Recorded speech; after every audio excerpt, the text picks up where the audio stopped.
And it says we're live in living color. Oh no! There we go. Hello. Hello there. All right, that's it. Good night, everybody. Good night. See ya. Oh no, wait, no, we're here.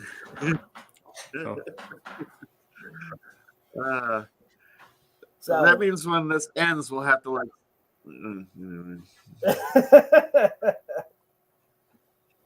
We'll be like, "Hi, how's it? Yeah, So I got a little bit of a lag going on here, but yeah. So I want to talk about Saberforge, of course, and I also want to talk about Sabertrio since their story open today. We can talk some Kenobi. And in the title, it does say beer. You know what? What? What? What? What? What happened? Kenobi, what? First things first. Kenobi. First things first. Come on, a toast. Toasties. Toasties. I actually don't have a drink right now. That's okay. I got one for you right here. Well, I mean, I'm not drinking mainly because I got the Rona while I was in the Czech Republic, so I'm recovering right now. So what? No. Yeah. Bum bum bum. Feel bad, or is it just groggy, or? Yeah. I mean, honestly, because I had 3 shots, but anyway, it wasn't too bad. It was mainly like 2-3 days of just feeling tired and congested and the sore throat, and then I pretty much recovered like very quickly. To me, it just felt like a mild flu. But I think a large part of this is because I'm healthy, I have a strong immune system, and I had 3 shots of the vaccine, so maybe that helped too. Yeah, me too.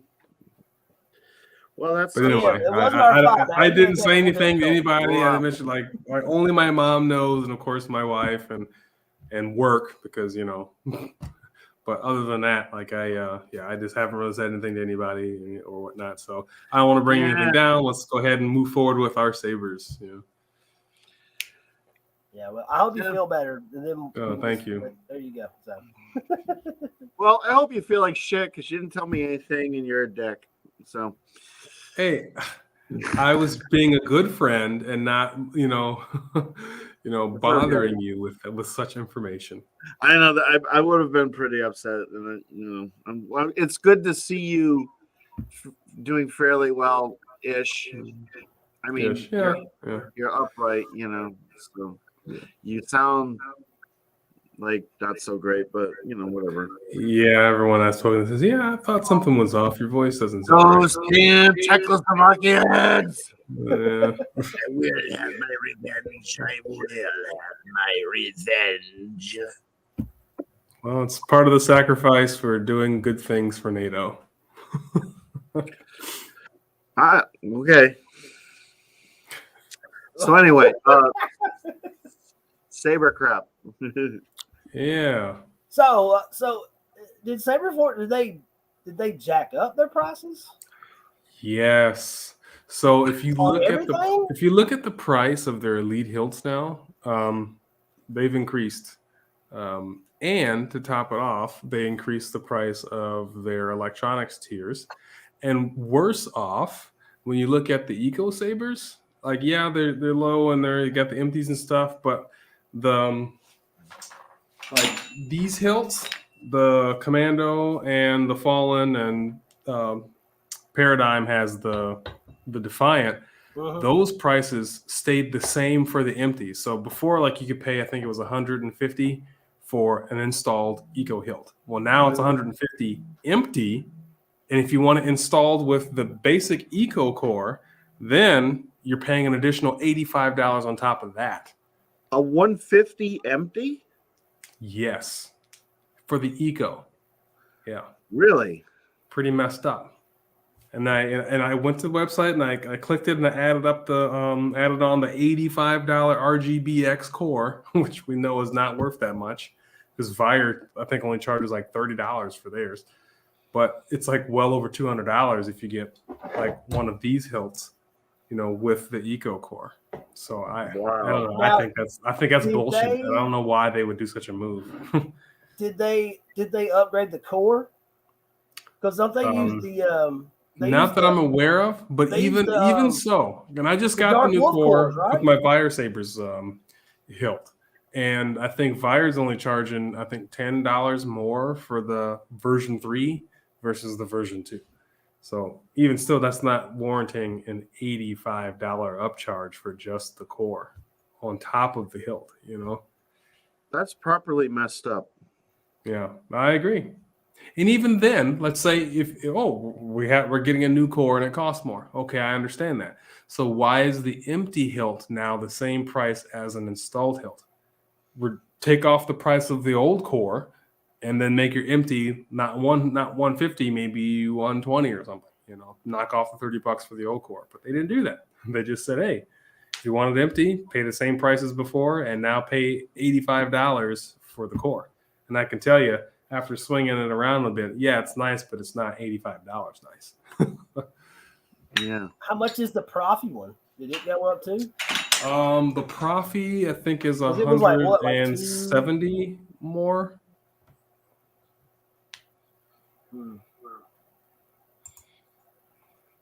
I'd have to. I don't know what a buddy of mine. He just got a Dark Wolf mystery box, and it came with the new Eco Core, and it's nice. Like the smooth swing is like smooth, and it has gesture control. Yeah, and the smooth swing is nice. I already did my video about give you a sneak peek. I know Scott's already seen it, but this is what I did for my Fire Sabers VHC Saber, and it came with the new RGBX version 3. And it's nice, and the smooth swing is really good on it. I'll admit that it's nice, but I think Vire only charged me like $30 for it.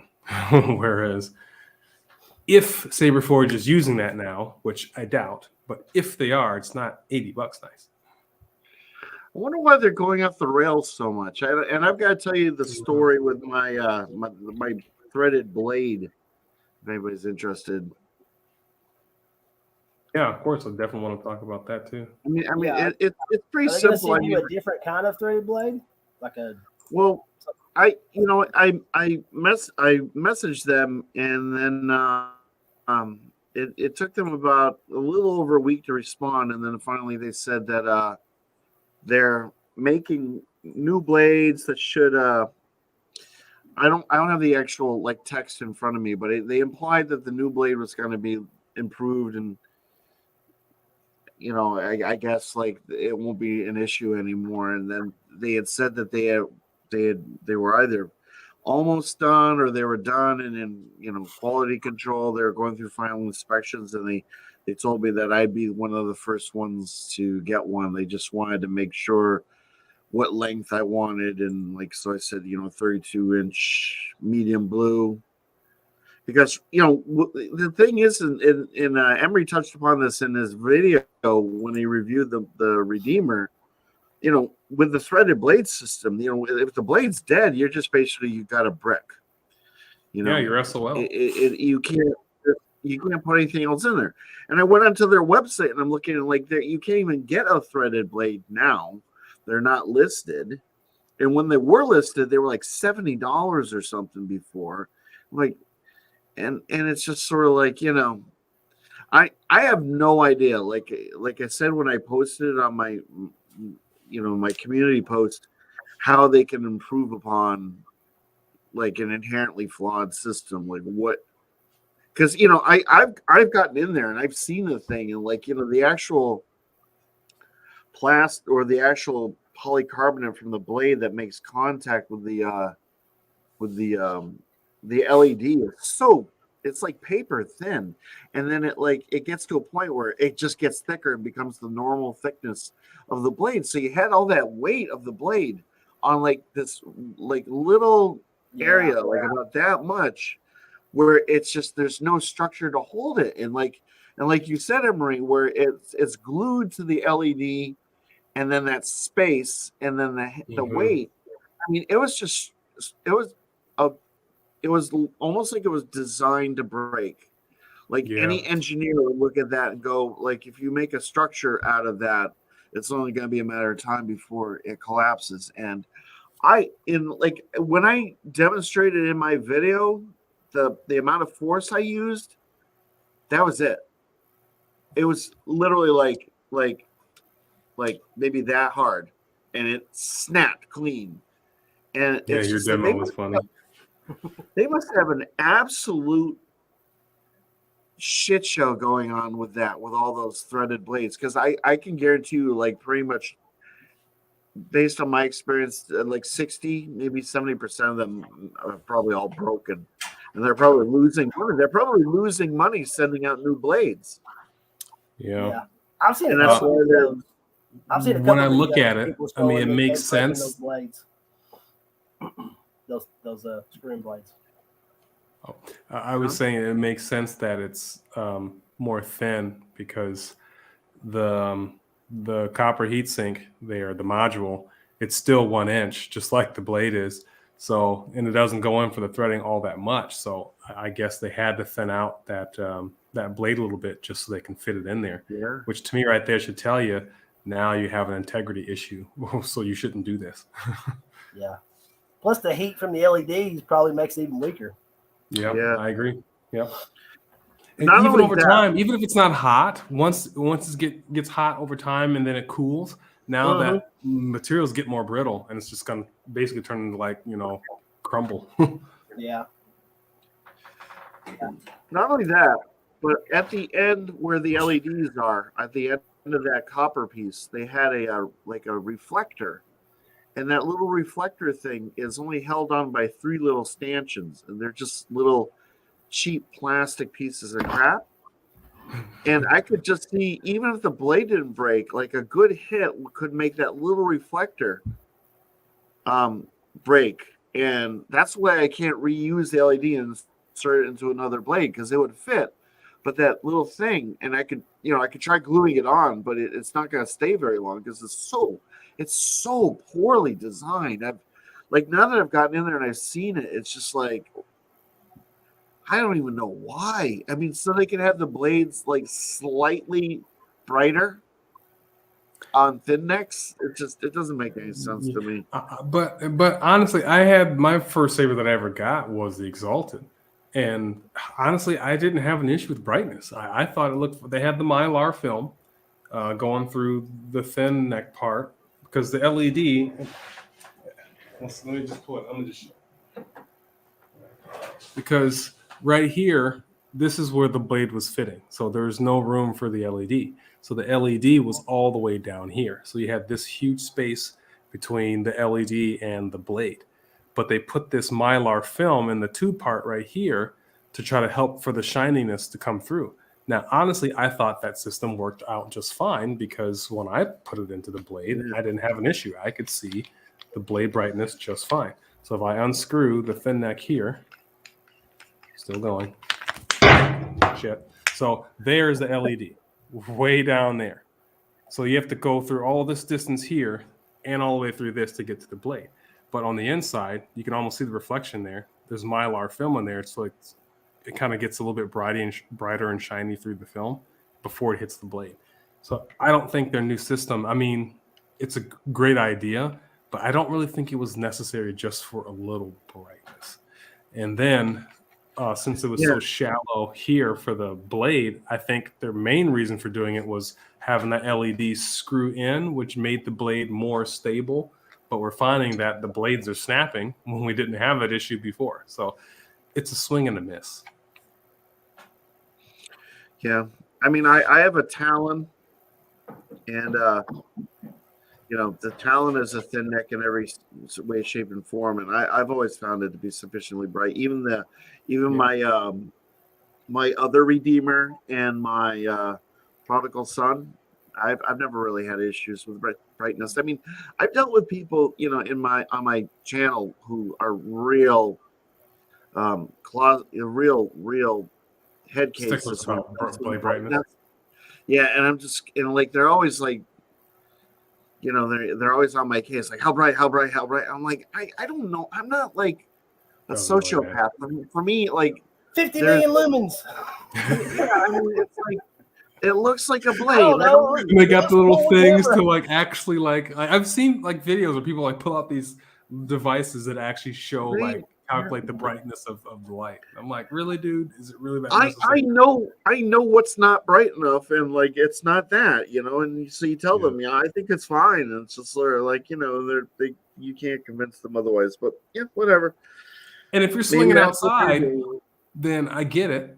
But I mean, how often are you out swinging out doing stuff during the day? I mean, you could have a NeoPixel blade that's super bright outside during the day. You're not going to see it. It's sunny.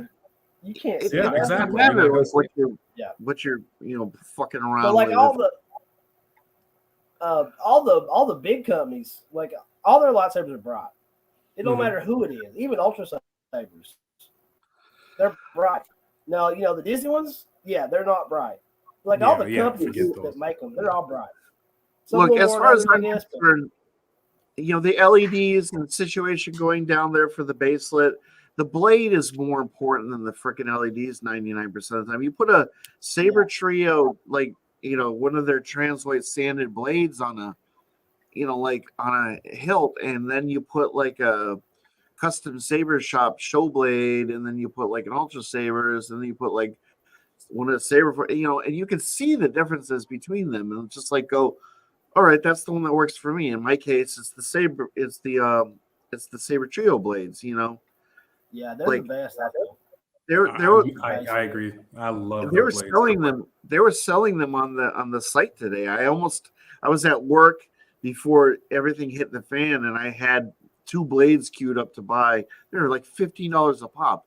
At that point, if it's like $30 to ship it, who gives a crap, right? And but then I didn't have. I'm like at work, and I'm like, oh shit, I don't have my password. I don't freaking want to deal with that. So, but yeah, I mean, it's how the blade is made. Like in that case, I get it.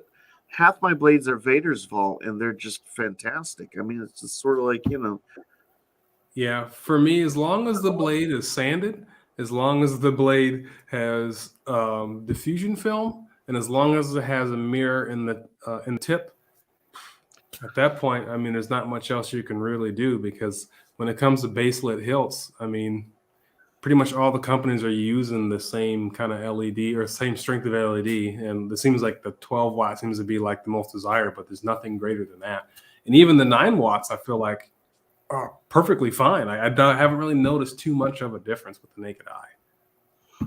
Or just be smart like, Shannon and Code Echo, and you just do your stuff in the dark or at night where it doesn't matter. It's going to look bright no matter what you do. And it doesn't matter because after like only so long, Shannon's blade's going to be broken anyway. So, I mean, whatever, right? If not that, the hilt's going to be in 2 pieces, or it's just not going to turn on, or, something's going to happen. Something's going to go awry. Shannon, I don't know. I can share my screen. Oh, sorry. Oh, yeah. Because we were talking about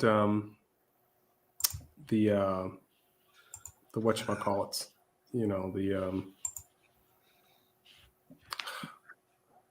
blah blah, the Eco Sabers. I pulled the stuff up, but I wasn't able to talk about a show. But anyway, let me just do that there. Okay, so yeah, this is the Commando, and as you can see, it's $150. That's empty. So if you choose the electronics, you get the smooth swing. That's $85. Now that jacks your price up to $235 for an Eco Saber. So messed up. I agree. And then Shannon had asked about the Profi core. That's $150, which I feel like for the core alone is reasonable, but you can't buy it just by itself through Saber Forge. So now your price is coming up to $300 for an Eco Saber. So why is it that when it was empty, it was only $150, and now they add you the additional price? Like, I paid $150 for mine, loaded with the Eco Smooth Swing board, and I'm good to go. And now it's $150 with no electronics and $235 with. And so how much? The standard ones I think are about the same now. I mean, it's $75 empty. You add $85 for the core, and now you're looking at $160 for the other Eco Sabers. All right. So how much are the apprentice initiates? Are they still like $75 to $90 or whatever they were? So the apprentice, I feel, if I remember correctly, the price of these went up because before the apprentice hilts were about $75 and now they're $85. So the price of those went up, and then the more expensive ones are now almost $100 for the apprentice. So you look at the elite, those got jacked up too. Archon 160 now, empty. The Dooku was I think $199, and now it's almost $100 more. Yeah, it's $300 now for an empty count Dooku hilt. Really? That's not. And I mean, so let's just click on that. $300 for an empty. Now let's talk about our electronics. $200 for a veteran tier now. When before I think it was $185. Champion is now $260, and a Hero Pixel is $375. So if you go for a Hero Pixel Dooku hilt, now we're talking $675. And I'm sorry, it's a beautiful hilt, and I love that hilt, but it's not $675. It's not worth that price. You can pay that for like stuff with crystal chambers and things like that elsewhere. So I don't know what they're smoking, but Saberforge is not it doesn't work. And to me, I guess it makes sense if they did this when they switched to all the new electronics, but they've been operating for several months with the Golden Harvest, First Harvest stuff, and the prices were actually lower than it was before they switched. So I don't get that. Now, one new thing that I noticed is they have a quick ship option here now. And so it says pre-built Sabers. If you click that, great, keep in mind they're all sold out, but these quick ship Sabers, I'm just going to click on the cleric here, quick ship. And I think it says something about, it ships in 1 to 2 weeks. And it says once shipped, it arrives at the speed during your checkout or whatever. But I thought that was interesting that they now have quick ship Sabers. Not quite ready to ship, but they're up there. But look at this, though. The veteran RGB is $215, not the $200 from the other one. So, again, I don't know what they are doing, but this is it's messed up. That's all I can say. Now, if you go back and you reconsider the ecos, it's almost like you're paying like anywhere between $50 and $60 just for the luxury of being able to swap out cores. Because that's the only way I can explain the price increase, because they're not superior hilts. The only thing that makes them superior is the fact that you've got the spacing of the port and the switch, so that you can like switch it from Profi to Golden Harvest. So the thing is, Emery, you and I have been extolling Saberforge. We like up to like maybe 4 to 6 months ago, you and I were like high on that company, and it's almost like they saw that and they were like, "Hold my beer," and then they dismantled all of it, and I don't understand why would like I get like the financial reasons. I mean, it's the same reasons why. No matter where you go, what it is you're dealing with, the prices are out of control. But I'm just like, the best way I can describe Saberforge now is 1 step forward, 2 steps back. That's what it feels like. They have these moments where they really like, wow, they're doing all the right stuff that they should be, and then they do this other moment where it's just like, what the fuck? And WTF, Saberforge? What are you doing?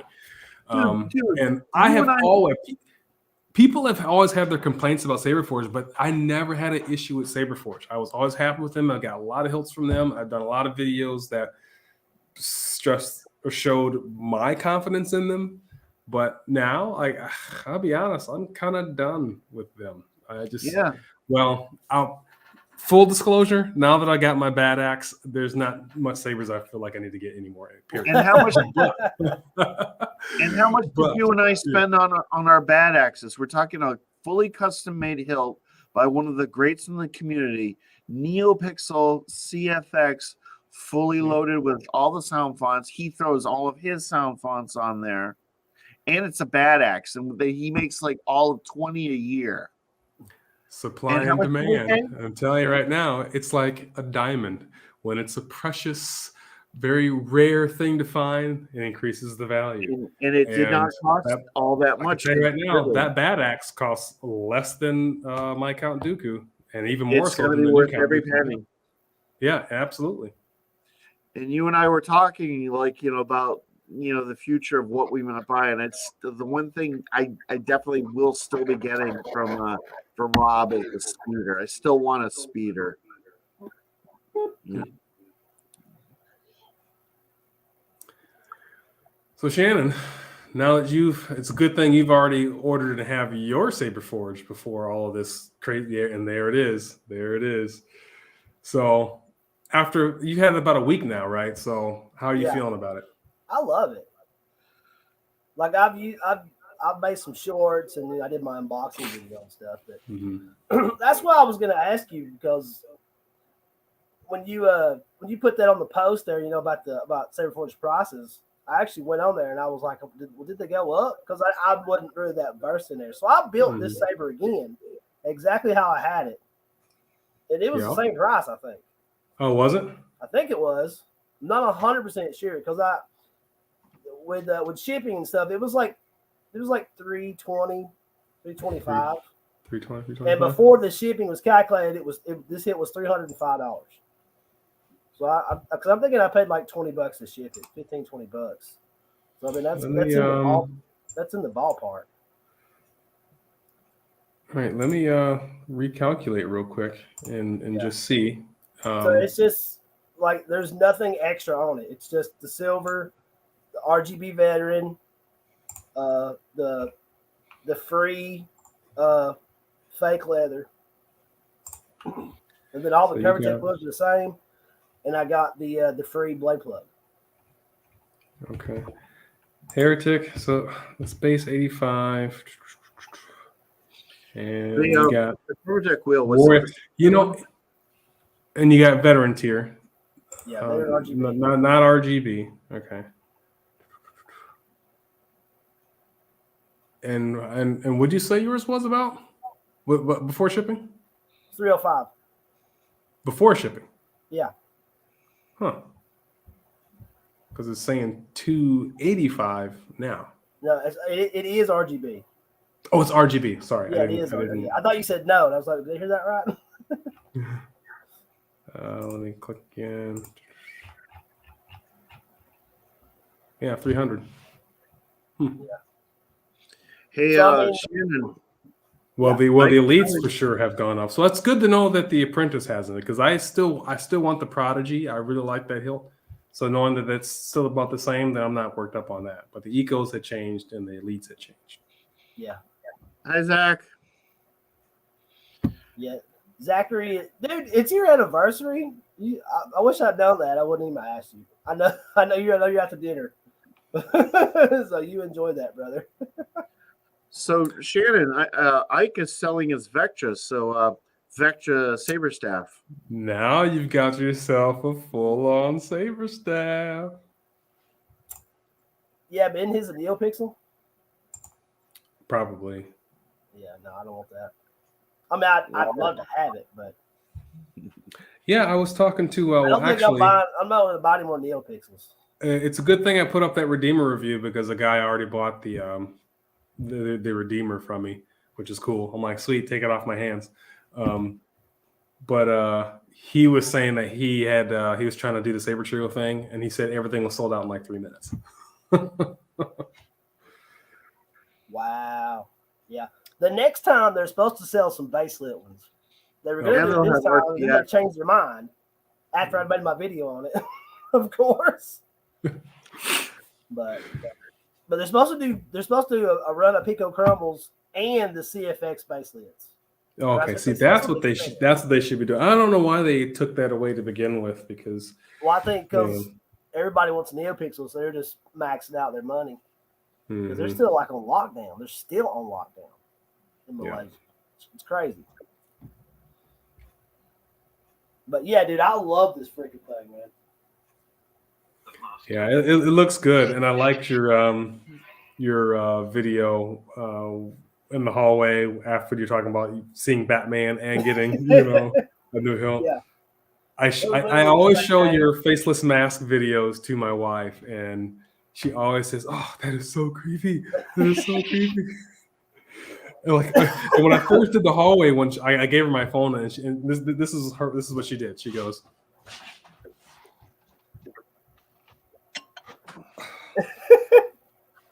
It's like she doesn't want to look at it, but she can't stop looking at it. Yeah, and then when you ran at the camera and the hood flew off and did the slash, she kind of jumped. And then she says, "Oh, that's the guy from the live stream, right?" I said, "Yeah, that guy's crazy." It's just my Sith Lord persona. That's all it is. Yeah. I shouldn't spill the beans, but I'm thinking about getting one of those masks, and I'm going to do a Forged by Light tribute video. Oh, dude, you should so do it. You should, yeah. And of course, use the Darth Paladin intro. Yeah. Yeah,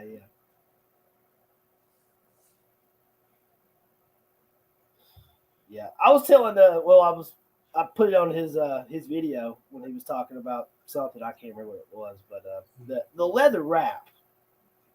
Like I've never had a leather wrap on a lightsaber, dude. It's just so great. It's nice, yeah. Like it just adds so much character, and like it just feels so good in the hand. I don't know. I mean, I know it's the newest thing I got, so I'm like, I'm just like infatuated with it. It's your baby, yeah. Yeah. So. Well, yeah, I mean, I was never a leather wrap fan, and yeah, you're right, guys. He is nuts, and we are all nuts. But I was never a fan of leather wraps until I really got my hands on one. I'm like, oh, you know what? Yeah, this is kind of nice. I could do that. I mean, I finally put one on my Incendious, and you get used to it. And I thought it turned out pretty good, and I like it, Oh yeah, dude, it looks good. I like that color on that one. Right, it's gray. Yep. Yeah.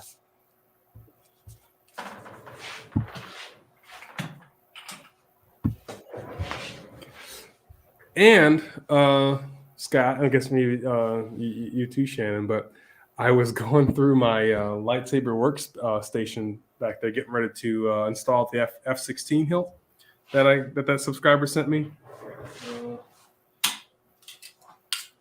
I'm getting ready to install this one for him. So I did talk to him, and he already paid me for it and everything. So I had to order a chassis, got that. So I'm going to install this hilt, and I already got pretty much everything started for it.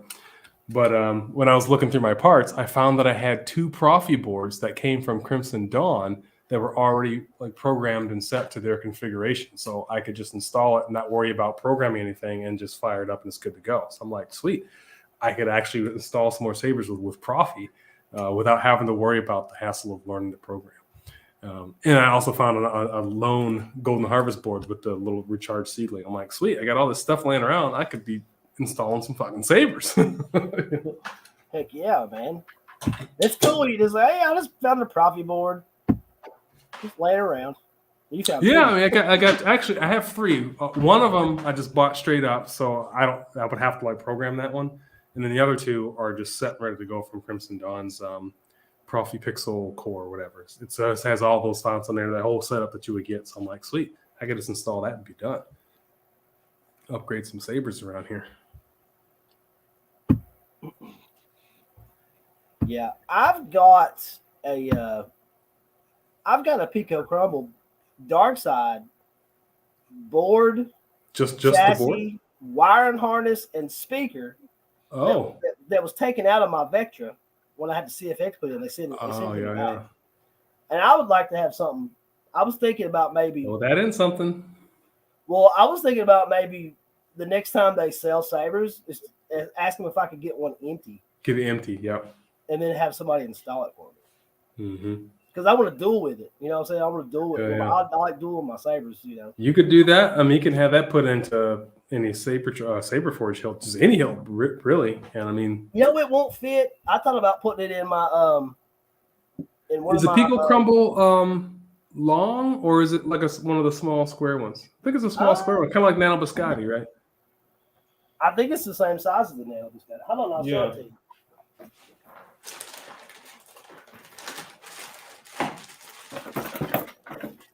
Like I think I got a Nano Biscotti sitting around here. Like I said, it's the whole chassis. You can't actually see the board, but it's.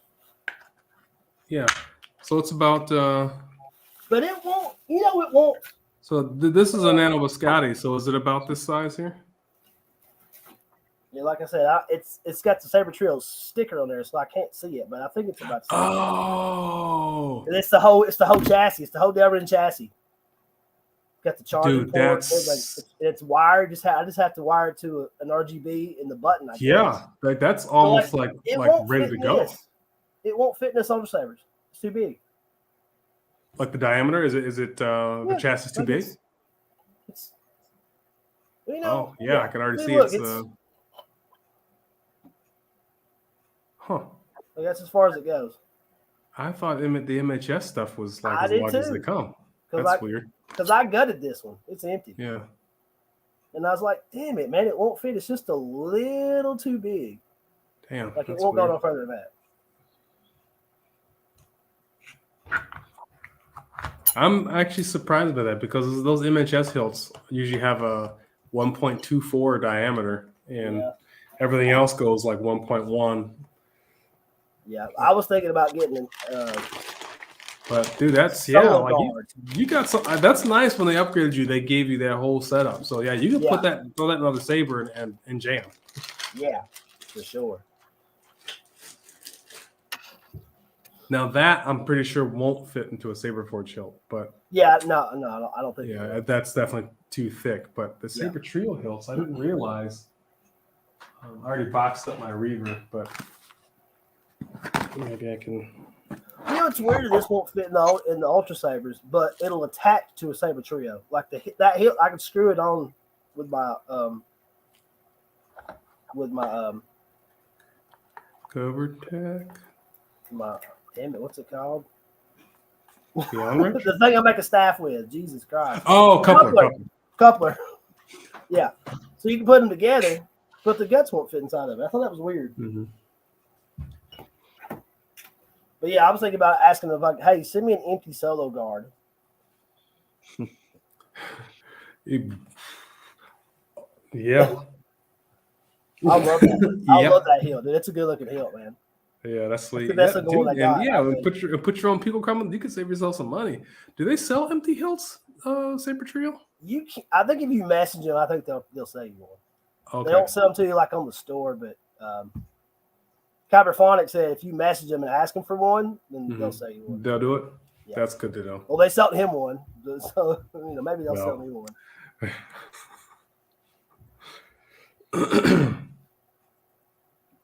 Darker Penance LEV4. I got two of those, Mike. One's empty and one is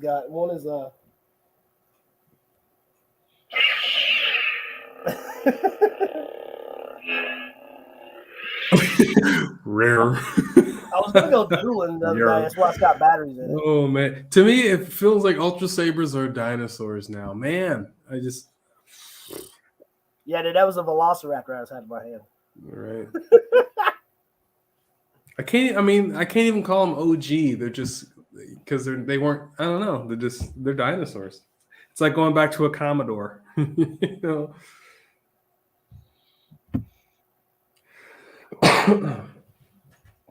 And with shoddy electronics, I mean, you pair that with, basic looking hilts. Yes.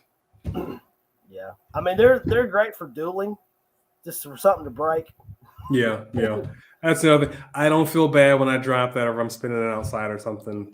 Whatever. Yeah. And they're tough. I can give them that. Like they're built tough. Well, I mean, some of them are kind of nice. From the hilt design perspective, I mean, this is the Grandmaster, right? Yeah, that's a good look one. My Spectre, I think that's one of the better ones. It's just big. I mean, yeah. Thing is, it's like I've got you were like Shannon with his Pico Crumble. I have a now Biscotti V4, same thing with the Delrin chassis. That would go nicely in this. Mm-hmm. Oh, yeah. Is that Obsidian V4 or something like that in that one, Shannon? No, Obsidian Light. Oh, there you go. I only ever bought the lights hey, because I dueled with put your Pico Crumble on that bad boy then, because that's a good looking hilt. Or you both got one. Well, now I feel like Scott. He's got windows. I don't. I don't have one. I don't have any power. I feel like Scott now. No, I don't have one. You got juice this in one that does. I'm a pack lead now, Scott. I don't have any saber. Make it go.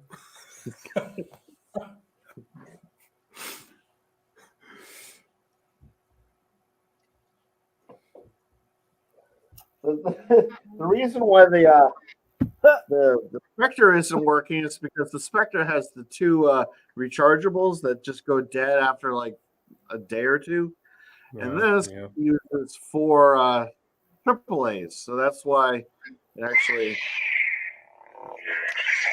still turns on. I'm actually curious as to how or why you've got a couple of Ultra Sabers just laying there, ready to go. You still?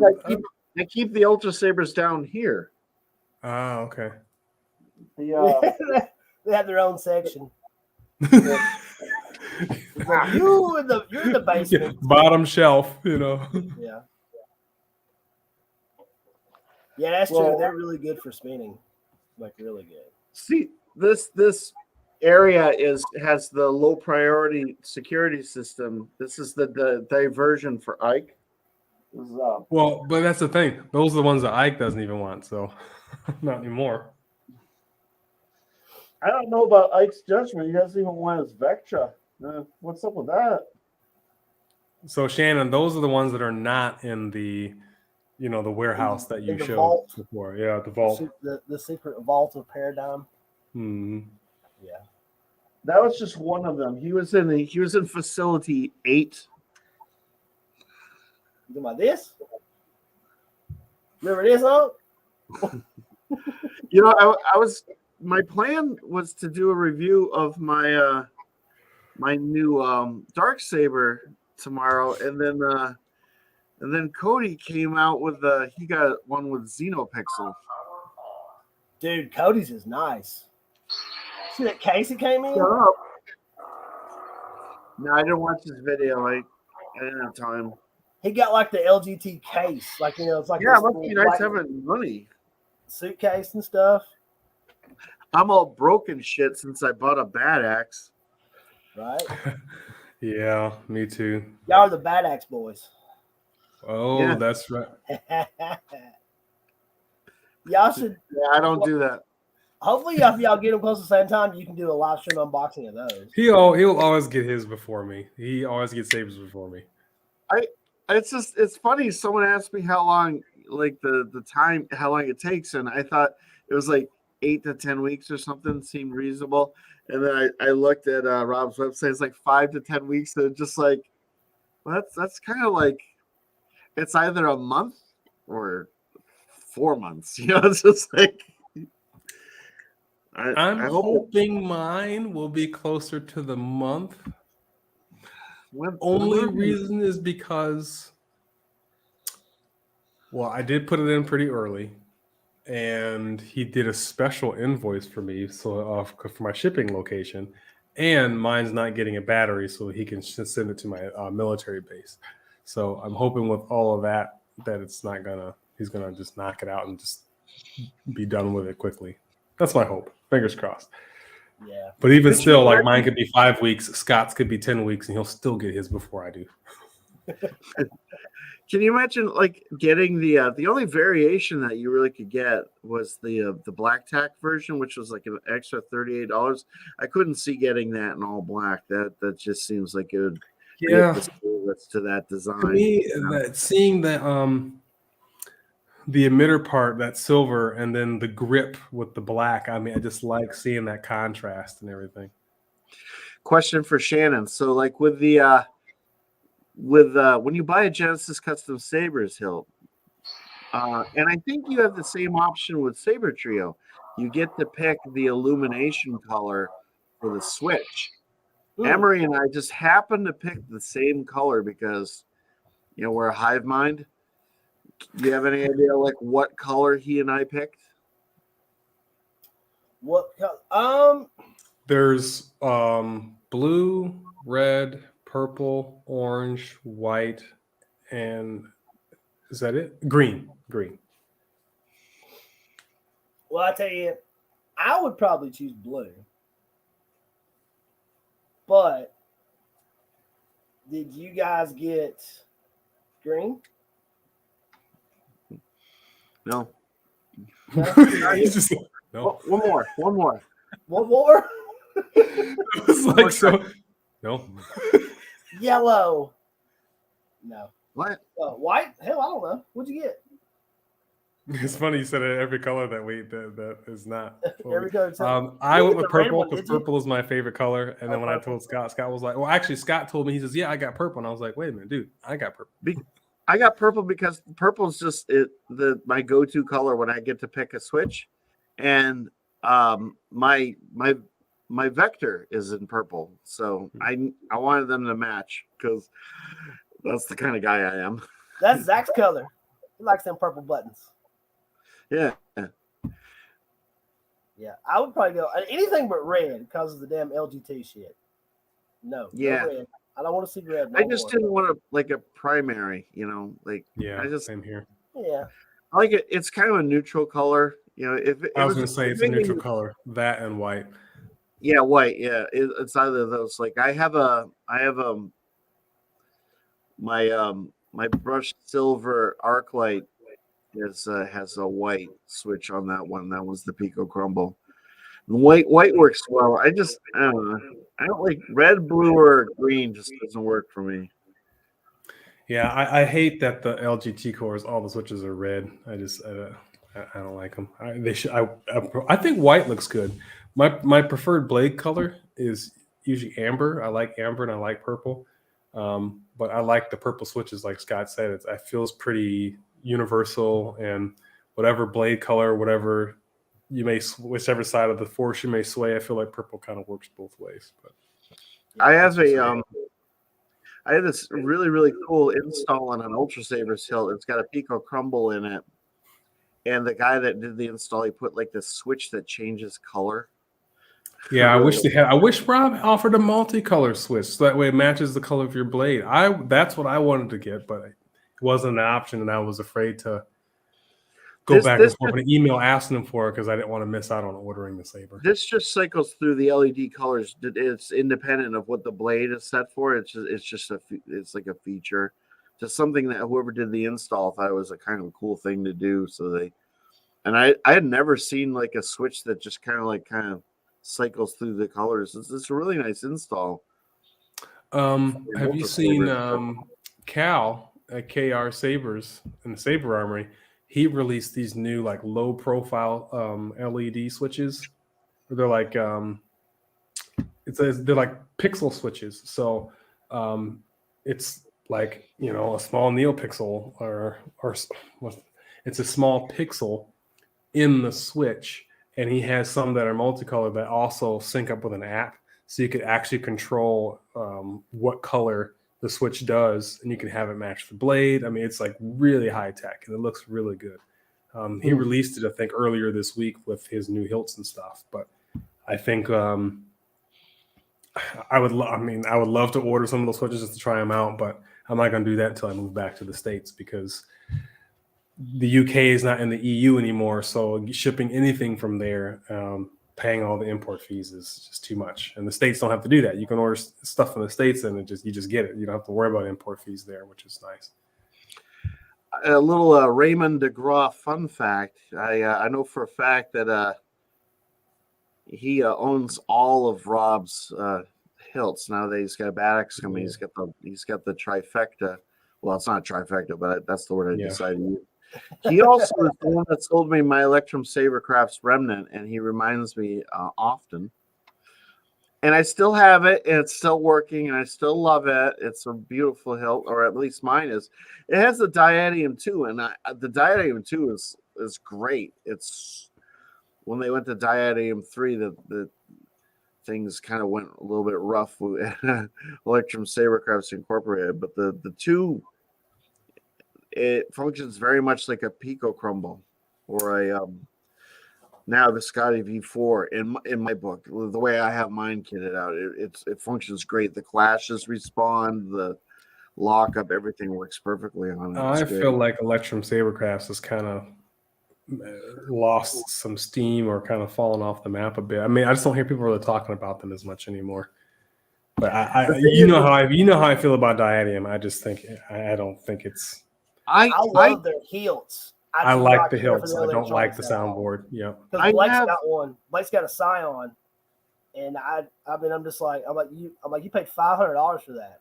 And it's weathered. It's gorgeous. It's like it came with one sound font, and you got all that shit on your phone, and it's wonky. And I'm like, it's high maintenance and it's not worth it. Yeah. It's not I'm like, you put CFX in it. Listen, I mean, the thing is that I don't know if Blake has updated it. I don't know if he's made any adjustments. The thing is there's a learning curve, and you have to go in there and you have to work it. Most people just want it right out of the box, like his CFX works perfectly. That's not the case with the D3. It just like I have 5 Electrum Sabercrafts hilts, and each one of them has like that specific font that I use. It's like kitted out, everything's programmed just right, and I actually get some fairly decent, results out of them. But like if you just get it out of the box, and it's easy to screw up too, because you don't know what you're doing. You just you make some changes, and before you know, you've burned yourself. But I don't know. It definitely is not. I don't know. It's one of those things that's set themselves up in a place in the market where they could be successful if they just could get rid of the bane of everything that they tried to do with the electronics was an overachievement. And it wasn't executed, and they're just having so much, gut and reinstall. I've seen like that Potter Sabers. He had an Aurora, and he had gutted it and reinstalled it either with I think he either had a Profi or a Golden Harvest in there. And it was nice. He had like a 2-button, tactile switch configuration for the buttons, and the thing just looked great. I'm sure it's whatever. It is what it is. You got like shit shows across the board when it comes to the Saber community. Like, Saberforge has kind of gone off the rails, and Electrum Sabercrafts has gone off the rails, and Ultra Sabers is non-existent, and then it's just like LGT everywhere. Or Sabertrio can't keep the doors open long enough. And Emery and I were talking about Rob from Genesis Custom Sabers, and that guy lives a balanced life. He doesn't exceed his limitations. He doesn't burn out like my friends at Revan Sabers. They've I don't know if you know this, but Revan Sabers is they're closing shop, closing their doors. Yeah. And I've been talking to them, not about the hilts that I've got, coming from them, but just talking to them like people. And and they're okay. They seem to be doing okay, but I think they just burn themselves out. And then you look at a guy like Rob, and like every time I see him on Instagram, he's out like in the middle of the woods, like camping, or he's like built something really cool for himself, where he's drinking himself, like, so he knows how to relax. And he doesn't exceed what it's not his end all be all. Yeah. And he hasn't sunk into the demand. Like people have been asking for that bad axe, for years, and he's like, it'll come back when it comes back. And guys like Emery and me, we order our bad axe, and I'm just gonna sit back and wait, and Rob will get it to us when he gets it to us. And when I get it, and when he gets his, we're just gonna get it, and it's gonna be a glorious moment. And these are almost retire after that one, actually. And other than the speeder, I look at all these things coming out of LGT, and it's just like, each one looks better than the other. Right now, I just want to throw in cores into some of the shit that I already have, and upgrade some stuff. I've got enough hilts. I don't need any more Saber trios. I don't need any more Saber forges. I'm kind of good, I just want the speeder, and then I think I'll be happy. And I don't necessarily need that because I'll have a bad axe. I mean, my interests have changed. Like, I don't want to collect anymore, so that's why I'm trying to sell off a lot of the ones that I just don't really use as much. And what I'd like to do is sell all but like maybe 5 or 6 hilts, the ones that I really cherish and enjoy, and then the others just sell them. And then what I do is order a new Saber, try it out for a week or two, enjoy it, like it, whatnot, and then sell that one, and then use that to come back and then buy another hilt, and just keep cycling through like that. Because I don't want to hold on to them. It's like a car. Like, I love renting a car just to drive it for that weekend or those couple of days, but I don't want to own it. I don't want to buy the car. I don't want to drive it every day. I just want to try it out because I enjoy it. So that's how I feel about Sabers now. I want to hold it. I want to try it out and review it and see what the company or what the hilt's doing, and then send it away, and then do it again with something else. So that's going to kind of be that way I have content coming. I can still enjoy lightsabers, but I'm not going broke doing it. Yeah, that's a good point. Doing stuff like that, especially when you get to a number. I mean, y'all got more than I do. I have 40 some Sabers. I know Scott's probably like in the hundreds, but I've got like 11. But Scott's a collector. He said it to me several times. Like, he said, like, even though he said, I just cannot see myself letting a lightsaber go. Like, he doesn't get a saber to give away, which I was surprised when you got that Shannon, when you got his dark saber hilt. I was like, man, like, Scott gave a saber to somebody. Like, you must be special. I'm special. Yeah, you special. The thing is, it's like, I've got the hilts that everyone knows that I love certain hilts. Like, I love my Vector. I'll never part with that. The Senza that you sold me, that's like, I'll keep that forever. My Spectre, my Sabermark Spectre, I'm almost like I haven't even done a video. I haven't reviewed it because it's just like, it's mine. It's my precious. I don't even want to share it. I haven't reviewed that yet. I love that thing so much. It's just kind of like, but I haven't had the urge to make a video for that because it's just like, I don't know. Like, it was nice to just finally get my whole Kane and Jarrus situation sorted. And then keep on seeing all these other versions come out, and I'm like, oh, that's nice. I got this. And then another one comes out, I'm like, hey, that's nice too. And it's like, what's that company? Not Vader's fault, but Solo's Hole comes out. Well, and it's like, that's cute. And I got this. It's just like, it's nice, and I'm so possessive of it. It's just like, and unlike most of my CFX hilts, I don't know what Sabertrio did with that, but they threw so many like awesome blade profiles, and they did a really good job setting that thing up. I like Sabermark. Sabermark's a decent company. They just don't have nearly enough hilts for sale. They're like, they have a small array. Yeah. Yeah, I've looked at their stuff, and their stuff looks good. I just don't want to pay those prices for. He knows. Jedi Phoenix knows. He's got like his I forget what it's called, but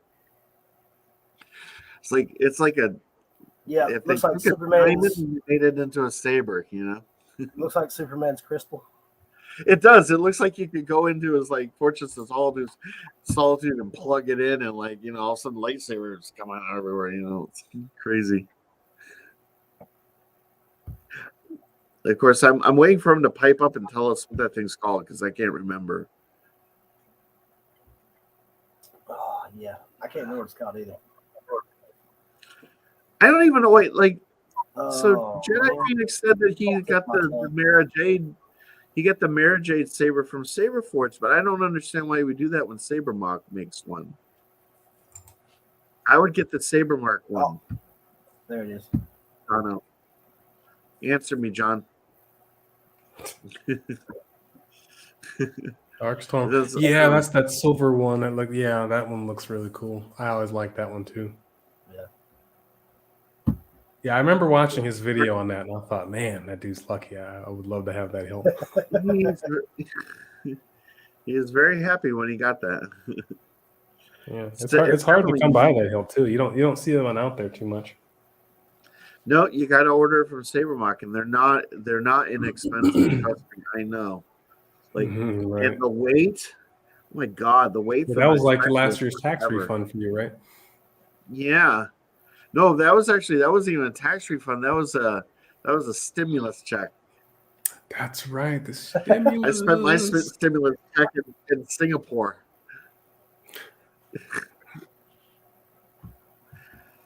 Yeah, I'm a good American.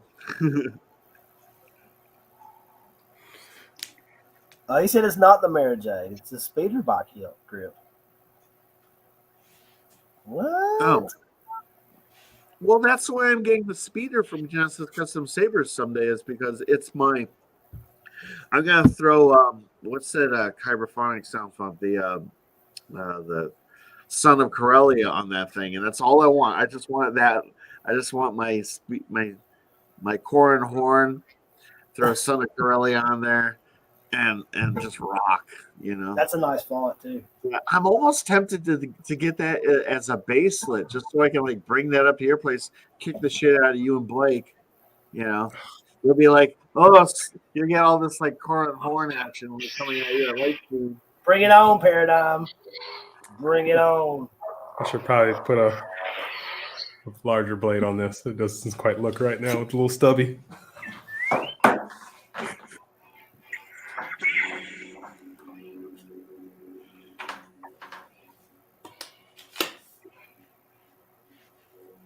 I have to say, this Saberforge is pretty freaking bright for a baseline. I guess it's the blade more than the LEDs like we were talking about earlier, but I mean that blade just shows it off. I was watching Blue Mamba. He got his I can't remember what the name of that hilt he got. Is it the one with the big window in it? It's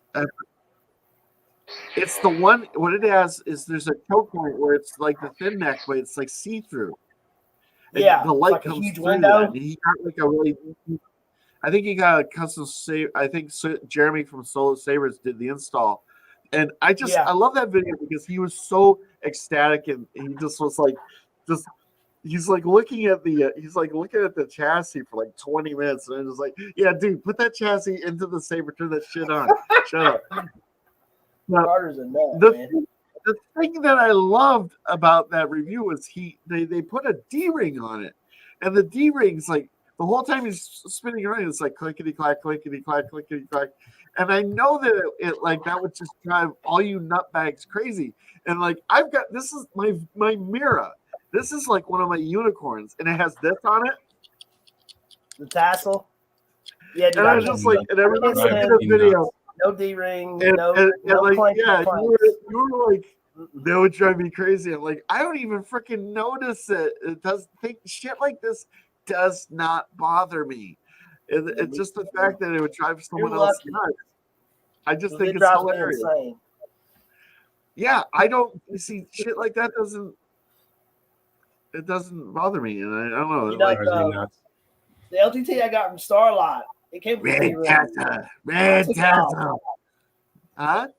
My little LGT I got from Starlight with the Kyberphonics head on it. It came with a D-ring. I took it off like the second day. I was like, nope.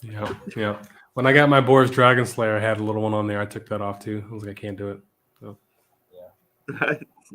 And usually when I'm swinging my Desert Warrior with all those tassels, usually I just take the pommel off and then I swing it around. I just can't do it. All that stuff flying around and clanging and hitting my wrists. I can't. I want to get me one of those damn that y'all have, the little attachment with the cover tackle on it for LGTs. Oh yeah, those are cool. Stupid Kyber. Yeah, I'm gonna get one of those. Hold this little thing right there. Yeah, that's cool. I like it a lot. Piece. Yeah, I'm buying it. Is it trying to kill you? They always do. They always My Vector is always trying to kill me. It just turns on randomly all by itself. I forgot about the comments. Oh, look. D-ring joke. Insert in here.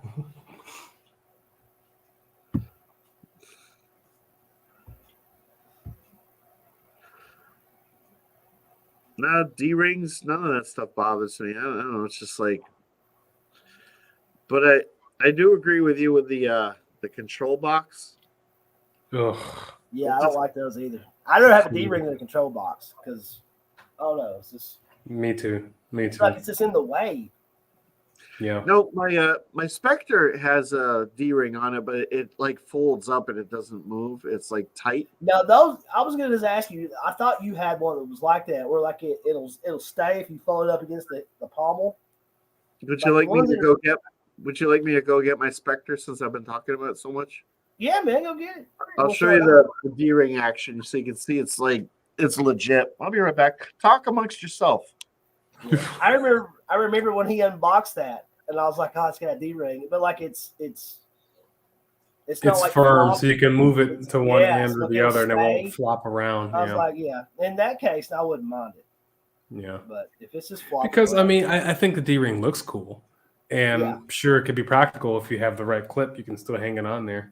But for me, it's mostly just hearing the noise and then just feeling and seeing that looseness. Like I just don't like that. Or when you swing it, you can feel it knocking against the hilt. Like little stuff like that, I just don't like being bothered with. Yeah. And for you as a duelist, I mean, yeah, you don't want those kind of distractions when you're trying to make contact with somebody. Yeah, for sure. Yeah, but the control boxes, I can't do it. Half the guys saw my review on the Redeemer. Beautiful looking hilt, but when you hold it, it just that box. I can't. Clown car of jokes. So Zach never told us what 2 Saberforge hilts he has coming in. You can't sit there and just like, say, hey, I have some juicy gossip and then not tell anybody. Yeah, people were even asking him in the comments. He was just like, "No, I'll save that for later." Right? Yeah.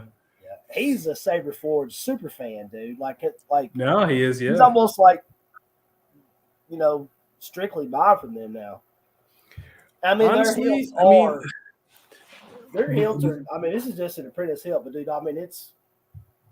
Well, I'm glad you finally got something from Saberforge because you can kind of see and feel their hilts, and I mean, they feel, especially compared to an LGT, their hilts feel good. Like Saberforge has nice hilts. Yeah, the Heretic is really nice. You can tell they're durable too. Like they're strong. Yeah, I mean, I would put this hilt like looks and feel wise, they're right there with Sabertrio. Like they're fairly close. They're nice. I said that in my video. I was like, I would take a Saberforge hilt over a Sabertrio hilt any day. But when you take the quality of the install and the service from Sabertrio, of course, they win Saberforge by a mile. Right. Yeah. Yeah, there's still a couple of Saberforge hilts that I like to get my hands on, like the Prodigy. That's a big one for me, and I want to do a powder coat on it. And there's a couple more I like. I won't actually do, but I think I will eventually get the Prodigy, the Apprentice hilt. There's one Saberforge hilt that I can't even remember the name of it right now, but it's one of the Apprentice hilts that I keep wanting to get. But I think I think I'm all set, like as far as Saberforge mostly goes. But like, yeah, I got this D-ring, and look at that, just kind of stays right there, and it looks good too. The thing about this thing is like everything is so refined, and like the finishing, they like don't skimp on any of it. Like it's all so smooth and everything's detailed right down to the the green. Is the green kind of like a matte like finish? Yes, it is. It's a little bit fragile. I've actually dinged it a couple times, but I've just kind of accepted it weathering. Like you can see there, I dropped something in it, ricocheted off of it. But one of the things that kind of held up the production was they do a special like tack coating finish. It's like a special process, and the company that was doing it, not because of COVID, but they closed, and they had to find another place that could do specifically the grip section. But my only complaint with this hilt is the length of the hilt after the Suba. Like, I don't know, I hold it and I feel like because the switch is right here, and like you want to kind of grip it a little bit down here so that you're not necessarily making you don't contact have a with the two-hand. and you don't really have enough room down here. If this was just like, if it came down to about there, it'd be long enough. But I mean, technically, I suppose you can hold it up here, put your finger past But the that Suba. defeats the purpose. It defeats the point. Like, why that's not what the Suba is designed for. But the thing is it's screen accurate, and it's just kind of like designed to be as accurate as any Canon hilt can be. So like every time I see like the LGT version and the package store version and the Solo's Hold versions and all the other versions, I just kind of like hold this up to it and I'm like, yeah, it's pretty much the same, but I prefer this one, you know. And the that blade Suba that is came curved too, right? Huh? Your Suba kind of curved like a dish. It kind of goes up toward the blade, the Suba. Yeah. Yeah. Suba, yeah. It's convex. It goes in towards the emitter. It's kind of hard to, but it's a very subtle thing. Here's your review, folks. Since he's lazy and hasn't done a video yet. When you hold it, it's just kind of like everything's so smooth, and this actually feels like a legit lightsaber. It was worth every penny. It's my precious. And the blade, Sabermark knows how to make a blade. Here. What I like about the hilt, like even looking at the lower quality webcam, like that hilt looks almost real. Like it looks like it's a real saber. Yeah. I'm about to let everyone in on the secret. Let me show you the blinkies. Yeah, that's cool. And it's honestly really like there's not a lot of places you can go now where you can buy like a stock saber, or that has blinkies and stuff on there. Maybe Vader's bolt might be the one exception. Is it just the one button, or is there an auxiliary button on there too? Oh, it has the main switch, auxiliary. There is an aux, yeah, and it's recessed. The auxiliary's like recessed. It's sexy. It's a sex pot.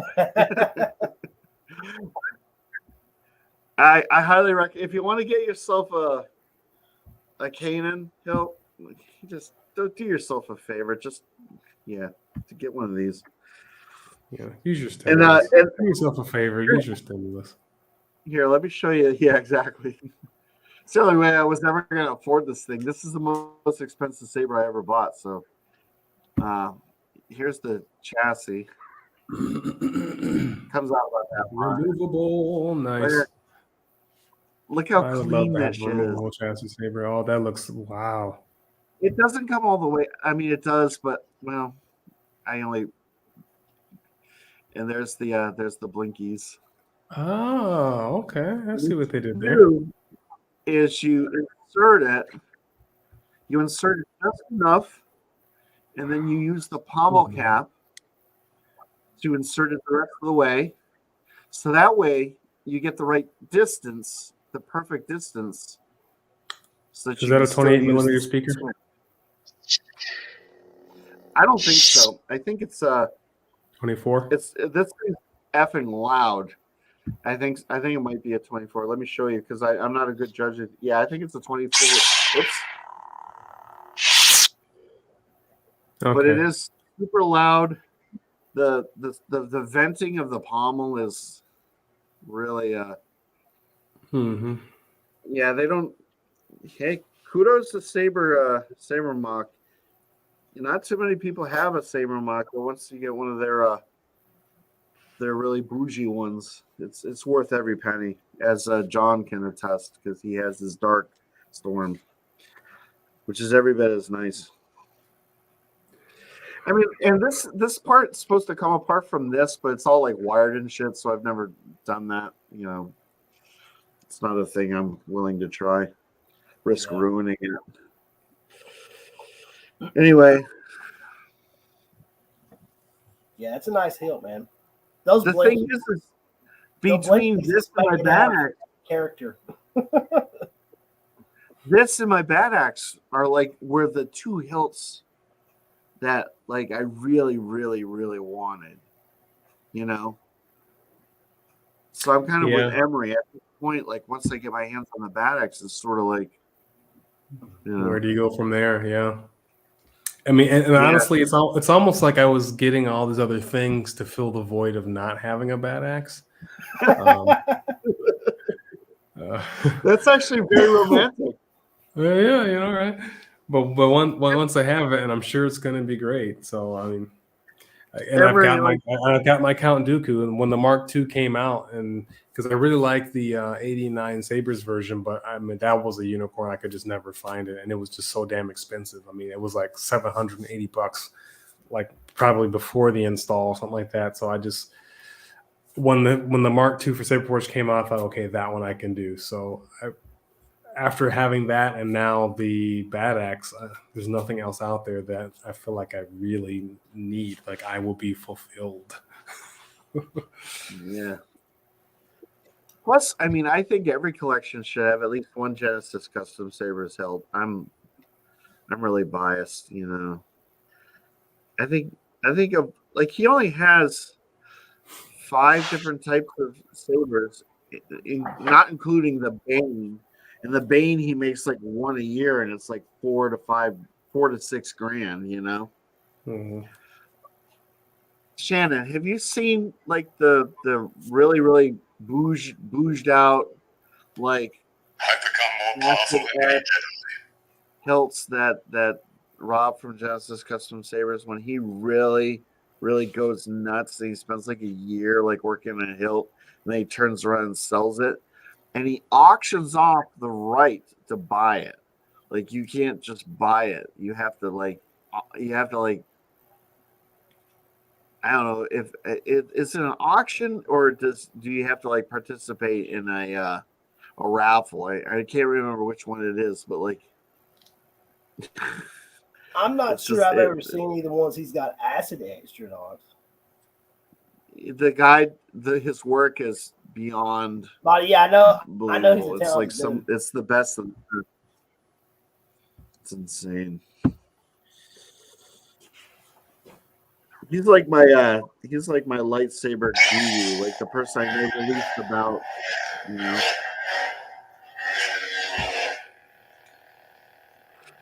One of my favorite sound fonts on this thing is actually like let me see. Sound bank selection. Exit main system West India. Legacy. You would be what? Ben Kenobi? I can sense how Temple Guard. Ezra Bridge. Temple Guard.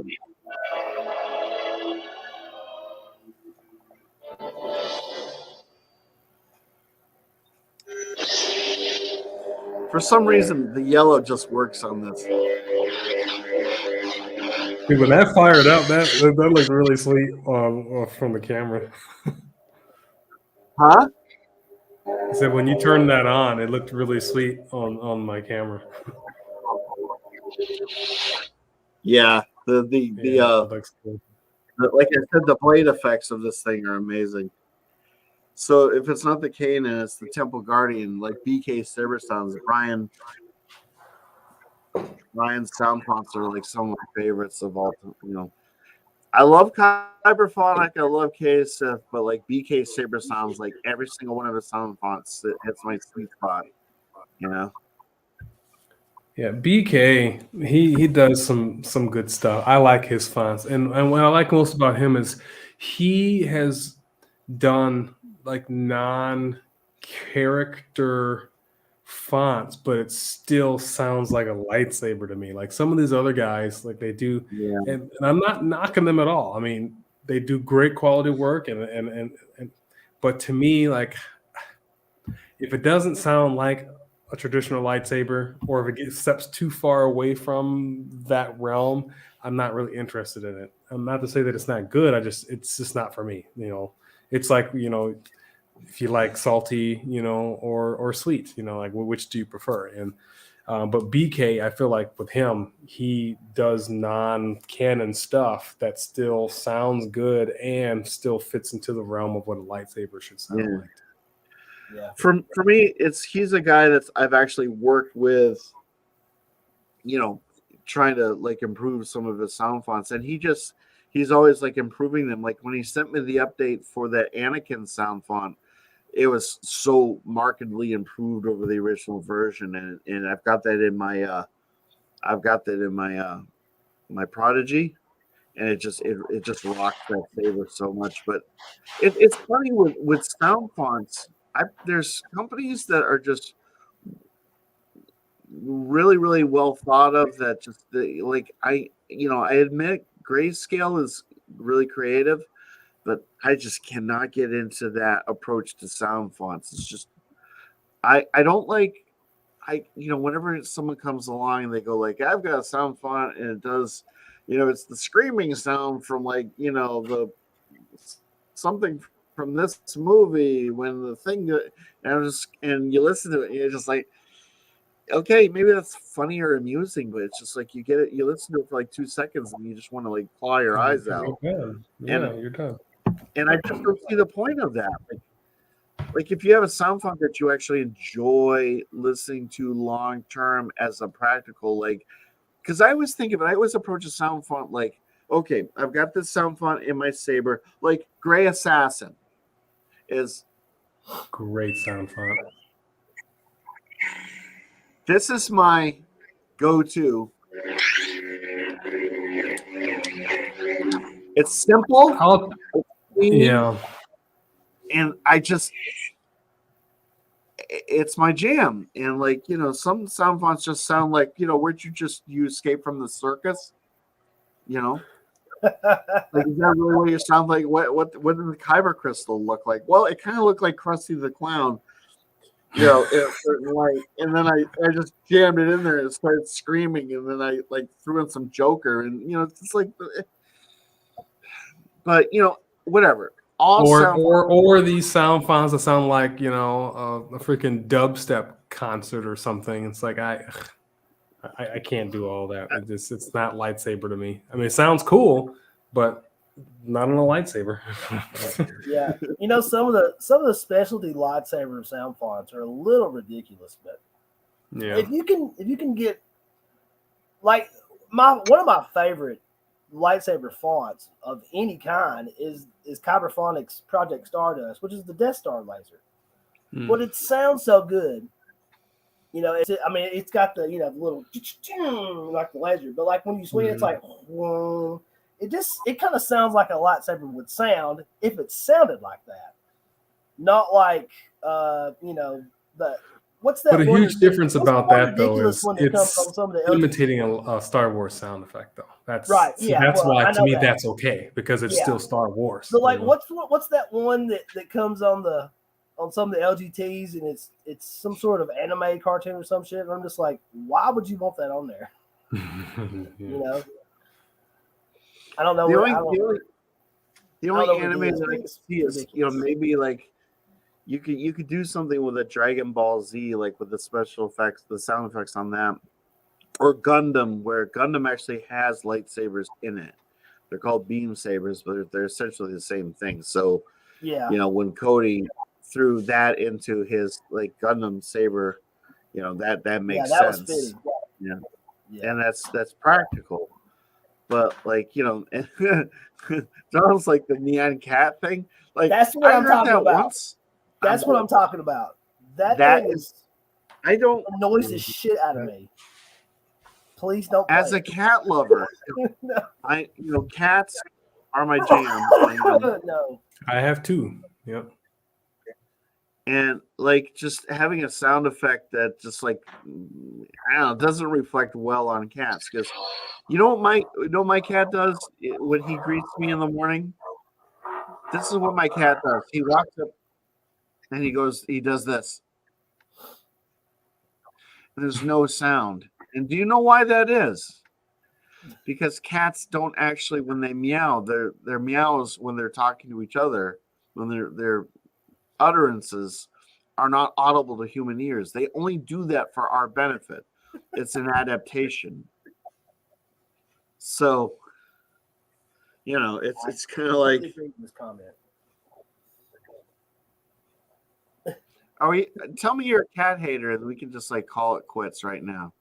I'm not a cat hater. I used to have cats when I was a kid, but that sounds. As long as you don't hate them, I don't like. If you prefer No, dogs, that's cool. I love all animals. He's referring to the sound font. Yeah, the font. Say I don't like. Yeah, he's like, I have 2 cats. Okay. And that sound font makes my ears bleed. Mine too. You have 2 cats. It got real there for a second. I'm sorry. It's been a long day.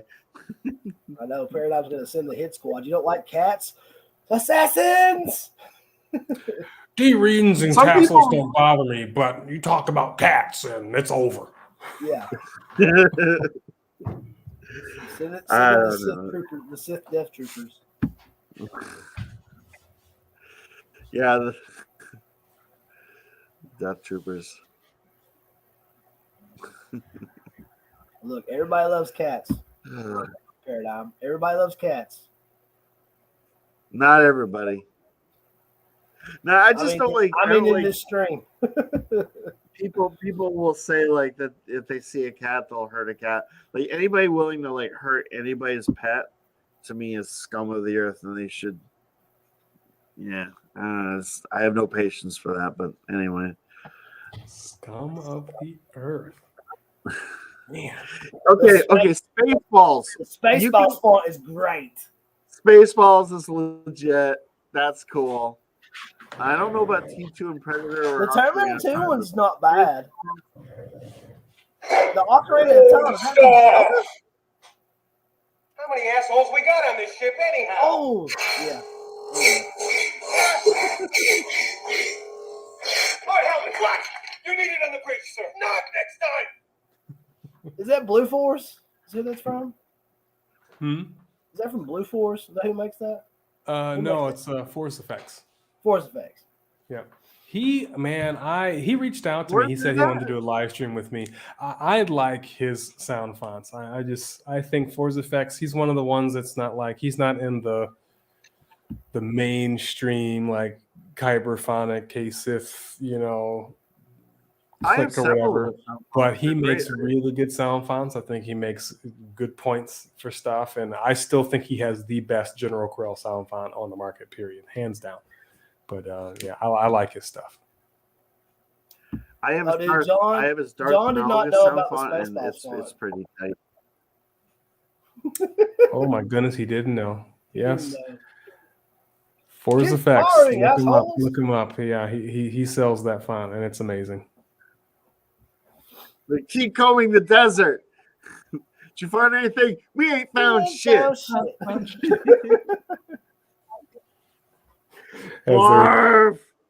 As they're using Barf! Afro pick. This is a Mercedes.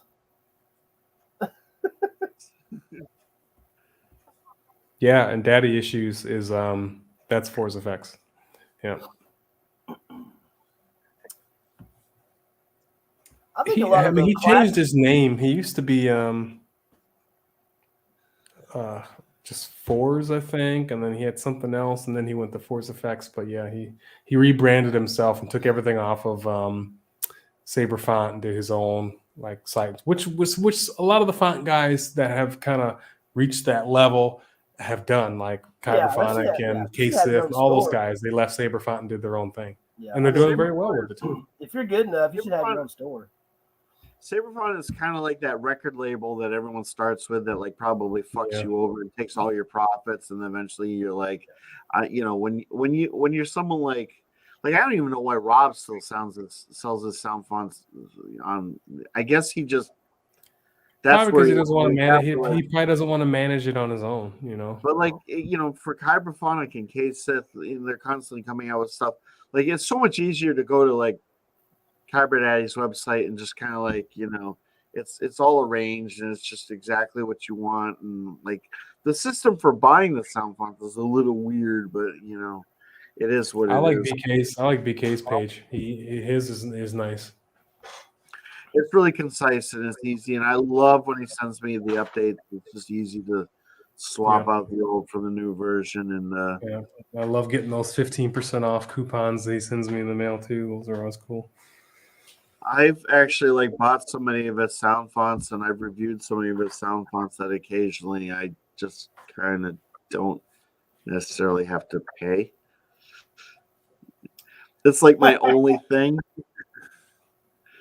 I don't know. Nice That's out of the bag now. I talk to him every once in a while. He's a cool guy. I feel like I know him, and we're at that point where it's just kind of like, I'm sure that there's other people that they know, like Jesse and his name's eluding me, but I mean it's just kind of like, where it's kind of like it's Raymond, that makes us absolutely nothing. And it's actually, the words that make us absolutely nothing. Actually, it was I didn't know anything about BK in the beginning. He actually contacted me first, and he gave me a free font and said, "Hey, choose which one you want, and then it's yours if you can do a video on it." And I said, "Sure, absolutely." So, he sent me I think 2 fonts, and I bought a third, and then I did a video on it. And then since then, he just always gives me these discounts. And then when he puts out something nice, I buy it and download it or whatever. But at the same time, I support him, and I like what he's doing. So I always want to pay him for his work because he deserves it. Yeah, exactly. That's kind of how I'll still I don't mind paying him for that shit. And he'll send me the artwork for the, I don't know. I got a good relationship with that guy. He's pretty much my go-to for sound fonts. And there's I tried to start up a relationship with another sound font maker, but I just couldn't get into what he was producing. It was just sort of not very well done. I tried to do a demo video, and I was just like, these really are just but yeah, I also like Jay DeLorean, but only to a certain point. They get after a certain point they get a little bit outlandish, and he's a bit he can get a bit out there at times, and that's not really my vibe. I just, again, when you get away from the Star Wars sound, then I'm not interested anymore. Not to say that the work isn't good. It's just not my cup of tea. It's niche. Yeah. Yeah. What about oh damn, I forgot his name. Grayscale. Like Grayscale stuff? Not at all. I don't like a single one of them. Really? He's one of the ones that's like dubstep for me. I think he does great stuff. Sure. A lot of people like his stuff, but every time I listen to the power on, and I'm like, I'm done. And I hear the hum, and I say, nope, I can't do this. This is not a There's lifesaver. three or four of them that I really, really like. But I think his sound fonts go best with NeoPixel stuff because the blade profile goes with the fonts. It really works with baselit Sabers. If you're looking for a hip hop show and a light show, then that's where you're at. To me, that's not. It isn't. It's an oral and visual cornucopia of just it's a sound experience. But a lightsaber is not meant to be a sound experience per se. It's supposed to be a practical interpretation of how a kyber crystal sounds in a fictional weapon. If you turn it on and it makes a solid blade made out of light and it cuts through the air and it does certain things, there's certain expectations, but it's not supposed to play come all ye faithful. It's supposed to, it's a weapon. It's not supposed to sound like a circus tent exploded. I don't know. It's weird. I don't know. And something else with Grayscale, I think a lot of his stuff just sounds the same to me. I feel like I listened to one, I've heard them all. Like they all have a very similar sound and effect, and it's just not my vibe. Yeah, I think the engineering and all the stuff he does is great, but again, it's just not my cup of tea. I mean, like do you prefer chicken or steak? It's like it's. Yeah, if you're right. All his freedoms do have a similar sound, but I don't know the names of them. But there's like 3 of them that I enjoy. Like I would use them. Crispity. It's just weird. I thought Decay. Maybe that's the name of one of them that I like. I couldn't tell you. I couldn't. It's gotten to a point where his stuff is so outside of my interest that even when I see the name, I just don't even bother listening anymore because I know I'm not going to like it. So I just, yeah. This isn't like a hate fest either. This is just sort of like, right. Yeah, I mean, everybody. Again, to me, everybody likes I'm not saying anything negative. All I'm saying is it's just not my interest. It's not my flavor. I'm not saying anything about the quality. I mean, he obviously does good work, and he's very popular, and he's taken off, and a lot of people like his stuff. I just don't. Just like I don't like control boxes, on my lightsabers. I'm not an all black, hilt kind of person. Like I just don't like grayscale fonts. That's all. Hey, Turtle Helm, why can't we comment on your page? On your channel when you post a video? I want to comment. Come on, man, I want to comment. Let me comment. I want to comment. Oh, Mike likes the control boxes. Never. Yeah. Someone's got to make a Saber. It's an argument to me that no one can win. Only reason why is because there is no logical reasoning behind having it. Period. Look, other than it I'm looks not even cool. a big fan of that. And it's like rounded off. Hey, that's not even a control box. I know that's what I'm saying, but like that's a large bezel. Even that I don't care for. I just want it flat. What someone needs to do is make a lightsaber that's like all control boxes on the hilt. Like you're holding like a pine cone, and everything's like super sharp, and like sticks out like about that far, and it has the little switch on the end of it held on by a magnet in the middle, and so you're like clickety clackety going hands all bloodied and everything, and then you get cut in half by your opponent. Look, Turtle says he's like, you can't. He said no, you can't. It says comments are turned off for me. Something that that's not cool. It could be in his settings that it's like that, because I did a short once and no one could comment on it, and I realized later that the comments were turned off, and I didn't even know that it was that way. So you may have to just play around with that and check it out. Or if your channel is designed for kids, you can't comment on videos that. I was just about to say, if it says it's for kids, you can't comment on it. Yeah, there's that. Yeah, because they know people get ruthless and they eat each other in those comments, and they don't want kids reading that stuff. Yeah. I mean, I always thought, to be perfectly honest, it was just being like, younger. It's just sort of like people can be really, really mean, and people can be very mean, and they don't understand that. Like when someone's younger and they produce a video, you got to be like, you have to. I don't know. You have to. There's a degree of respectability, I think, needs to be thrown in there, but you might not necessarily show. Like I go on to Emery's page and I just like thrash him, because I mean, look at the guy. But like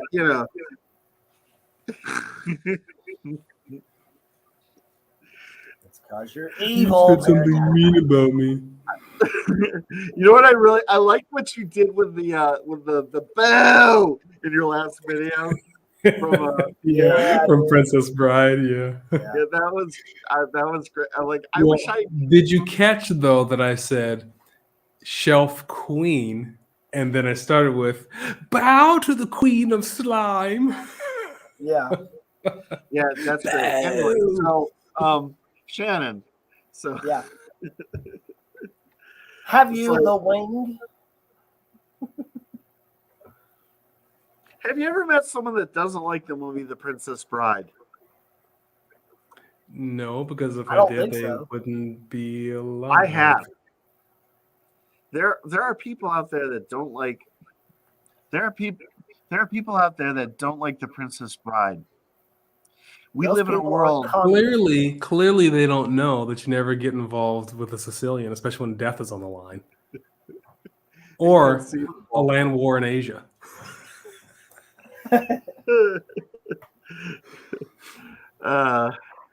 Hello, my name is Inigo Montoya. You killed my father.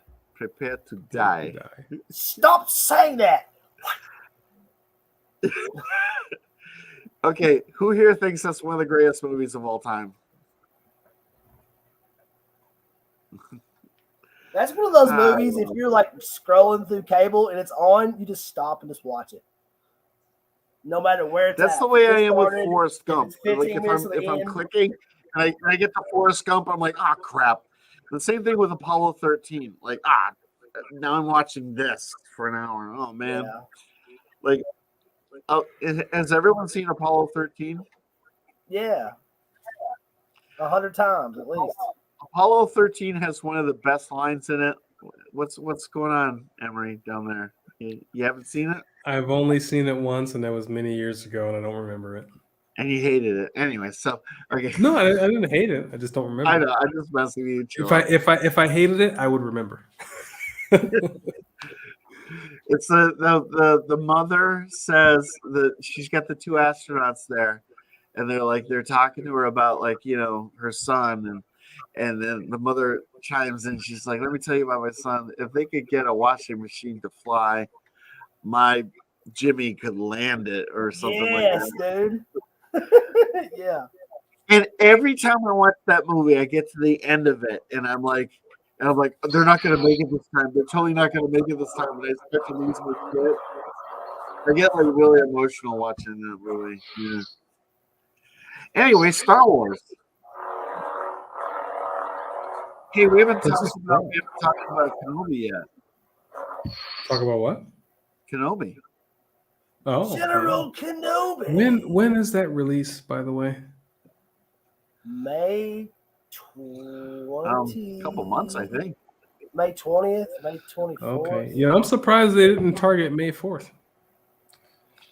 That's there was a specific reason for that. I can't remember.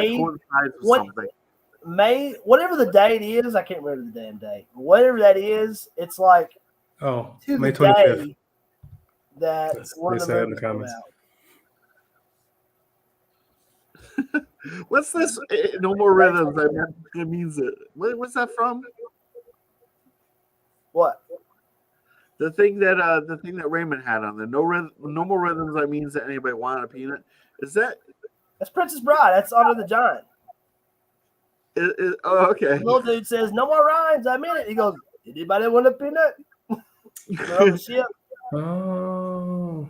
Okay. So Mike said it's the anniversary of A New Hope, and that's why it's on the 25th. Yes, that's. Yeah, it's like so many years to the day. Like exactly on that day. That's what it was. Yeah. This series is going to perfectly capture the entire Obi-Wan Kenobi arc from Padawan to Young Jedi to Master to the interim between him. This new series is going to be the interim between him and Old Ben. He's going to have the full arc, and no one better to do it than Ian McGregor. It's just going to be like a marquee event of Star Wars dumb, short of Luke Skywalker showing up in Book of Boba Fett, looking so completely ridiculously realistic, training Grogu, which is just that whole montage thing was just, I don't know, just. Which when I think back still feels weird that all of that was happening on Book of Boba Fett. I mean, it's cool that they linked it together, but at the same time, it's like, I forgot I was watching the Book of Boba Fett. And you know what? I think they were just dropping seeds. Yeah, I agree. I mean, granted, you got Kevin Feige in there now, so I think they're trying to do the whole Marvel approach and connect everything and put these little Easter eggs and stuff and connect it all. The Which thing I'm is, fine with. I think that their approach to like all of these shows is that they're not their universe. The Star Wars universe is not like all of these isolated things going on. Everything kind of has a bit of a. It's sort of that the degrees of separation thing. Yeah. Or like the everything in Star Wars is kind of connected. I think there's storytelling. Even if you have a show and at some point like the Ahsoka show is going to deviate and they're going to have like 2 episodes that are just about Thrawn and Ezra, because that's just the way this shit works now.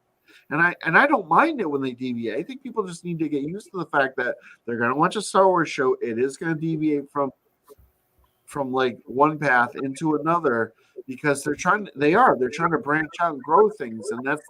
You don't just give people little snippets. You got to give them like a whole, complete, comprehensive story within a story to get them to like really get into it. And that's what people forget is they think about a timeline. One line traveling this way and then something branches off. But really what it is it's doing this. There's 2 lines going and then they kind of cross and interweave with each other, and that's what I think they're trying to show us more of. But like when you think of Marvel, when you're watching a Captain America movie, it's very clear that I'm watching Captain America. It's not like, hey, this is Captain America, but let's have half the movie of Ant-Man, and that's what it felt like with the Book of Boba Fett. You forgot that you were watching the Book of Boba Fett. But you have the whole scene where you've got like Tony Stark going and recruiting Peter Parker to be on his team, and you've got in Civil War you've got like kind of complexities of like it is a Captain America movie, but there's like so many different parts to it, and I get it, but it does kind of. I think if anything, you need to make sure that the initial storyline, like the Book of Boba Fett's storyline, it had some weaknesses to it. That when they went to the Mandalorian, everyone was just kind of like, "Oh, it's Mando," and then let's see and then immediately they're like, "This is what's going on with Grogu," and here's Luke and Ahsoka's with, and there's just like so much glorious stuff going on, and then you kind of look back at the story you were watching and going like, this is like way better. Like, why? What's going on here? It's like weird, eh? And I think it was just that kind of like, I don't know. It was just maybe it wasn't executed perfectly, but I don't know. We're just lucky that we're getting Star Wars that isn't complete dog shit, Yeah, they are. That's my rebuilding the franchise and saving and rebuilding everything so that way they can set up a new sequence of movies later that they know people aren't going to be pissed off or irritated about, because a lot of people, the box office sales weren't there with the sequel stuff, and I think they want to avoid that as much as possible, but they know the only way to do that is to rebuild the faith through the series and the TV shows, and I'm okay with that. They've got some work to do, and then they need to. The thing is, we're all diehard fans. That's the nice thing about Star Wars is you can put out a bag of shit, we'll still see it, but we may not be thrilled about it or dump the money into the toys and the box office, numbers for opening weekend. But they really had some hits and some misses since Disney took over. Like I watched this little vignette, and it was just like, they were showing the sequels. And it was like, Disney Star Wars. And it was like, but did you forget? And it showed, clips from Rogue One, clips of Mando. And it's like, they have done some good stuff. It's just those 3 movies were just executed terribly. Well, Rogue One, it's the funny thing about Rogue One is that movie put me to sleep when I first saw it in the theater. But then it You grew must on be me. crazy. You must be crazy. Don't any of y'all bag on Rogue One. Emery, No, you're talking about Princess Bride. No, I can have. Emery, I saw Rogue Emery, One in the theater Emery. 4 times. I loved that movie. Shannon, can you mute him, please? Listen. Oh, but he can ramble I'm on not about his He bullshit. did say that when he first saw it. So let's just hear him out. See what he says. How about that? All right. So what I'm going to say here is that when I saw it in the theater, for some reason it didn't resonate with me, and I thought it was boring. And then I was like I determined to like learn to like it, and then I watched it again and again. And now I think it's one of the best Star Wars movies that has been made. See, if you just waited like 2 minutes, you would have. But no, Didn't need to. Hey, look at this hypocrite walking away. He'll be back. I just need a break They always come back. talent. Yeah, I liked I liked Solo. I like Solo too. I thought Solo was good. It wasn't the best Star Wars movie ever, but it was good. See, It was here's the problem. Force Awakens came out and people had high hopes about that. And Force Awakens to me wasn't great, but it was still pretty good. And then Rogue One came out. So people are like, okay, yeah. So people saw Rogue One and Rogue One was great. Then came The Last Jedi, which was a bag of flaming dog shit. And and because that was so bad, people said, well, I'm not going to go see this new Solo movie. So Solo didn't get people out to the theater to go see it. And since it got such low turnout, people equated that to, oh, it must be a bad movie. But the reality is a lot of people just didn't see it. But when I watched it, and actually I wasn't thrilled about seeing it either, but I had just moved to Germany. I had nothing else to do. It was out in the theater. I said, I'll go see it because I'm bored. I have nothing else to do. So I saw it and I walked out of there like, wow, I liked that a lot. It was a good movie. And I thought Solo was good, but I think people bag on it because either A, haven't seen it, or because it had such low turnout, they equate that to it was bad. Yeah. I know me and Blake went and saw it in the theaters. And then, like, at the end of it, they showed Darth Maul. And I'm just like, Darth Maul's going to be in the next movie. And then, like, they axed that whole, whatever they were going to do. They axed because they had another one. Yeah, they had another one scheduled. And they axed it because of the sequel stuff. Yeah. But, on the other hand, the Kenobi show is part of what they axed. It was just going to be a movie. It was going to be I think it was going to be a trilogy. Like, telling the story. And then they decided to turn that into a TV show instead. Something like that. But yeah, I liked all those Star Wars story movies. I thought they were all good, and it's a shame that they didn't do more. But I would trust them to do better with those than another trilogy. Honestly, I think at this point they shouldn't worry about trilogies or anything anymore. They should just do a Star Wars film and be done with it, and then tell another story. And then somehow within that next story, connect it to the other ones some way, somehow. Like we know Solo was connected to all the other stuff in some way. Yeah. You could also do that with shows. Yeah. I mean, they're doing it now. Like what if it after because you got Mando and you got Boba Fett. What if they had like instead of closing it out with a 6-episode whatever, they have like a movie with characters from the Book of Boba, Mando, and Ahsoka. Yeah. They could do another movie, and they could throw Cad Bane in there, and we can actually see him do something. He's not dead. I don't think he's dead. He's probably just mostly dead. Yeah. He looked pretty good and dead to me, but you never know. Well, so did the dude from Freetown. Everybody thought he was dead too. Then he's in a back to No, actually, the thing is like with Cobb Vanth, you saw him sort of like get shot, and then he kind of like pivoted, and then he fell, and it just kind of was the whole thing kind of sort of felt like, look, he shot his deputy. It was a non-lethal blow, and to me, I immediately thought he's not dead. Yeah. Whereas with what's his name? Cad Bane. Yeah, he got impaled pretty violently. I mean, you don't really walk away from that and go into a back to tank. Yeah, but you get shot in the shoulder and you have to have a back to tank. Yeah. And I mean, Cad Bane has had some serious shit done to him. He's still not dead. And we don't know anything about his species. His species may have like amazing recuperative abilities that.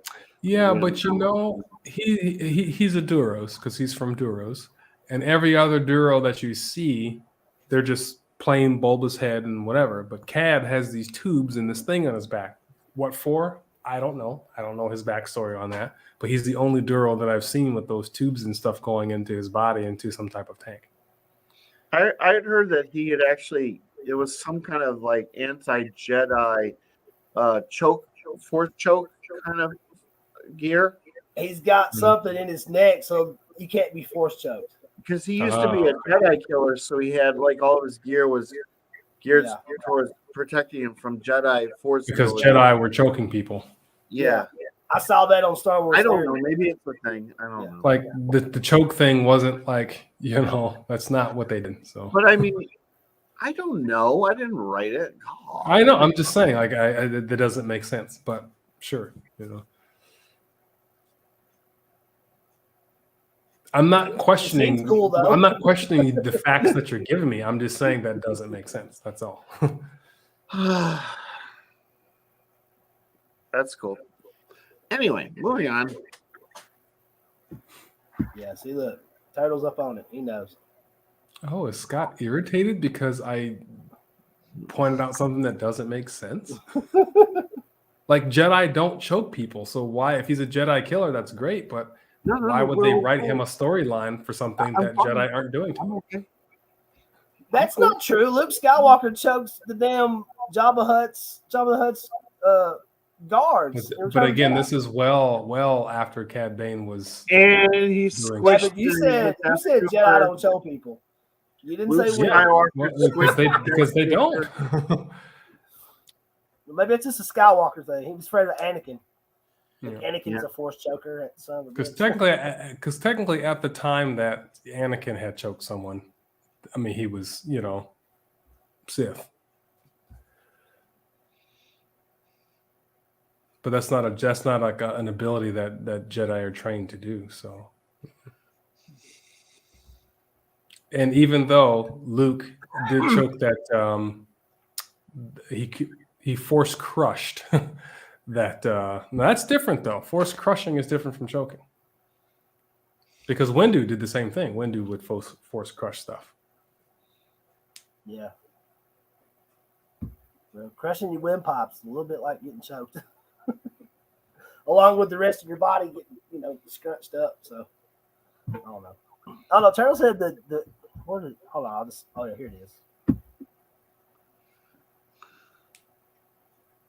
His first Jedi encounter was a fallen Jedi that used force choke on him. Well, he was a young bounty hunter. And yes, I was going to mention this too. A lot of people forget that Luke did choke the Gamorrean guard when he went to Jabba's palace. Yeah.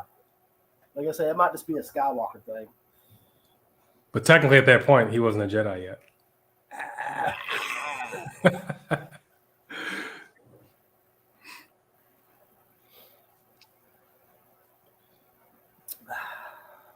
Well, shit, boys.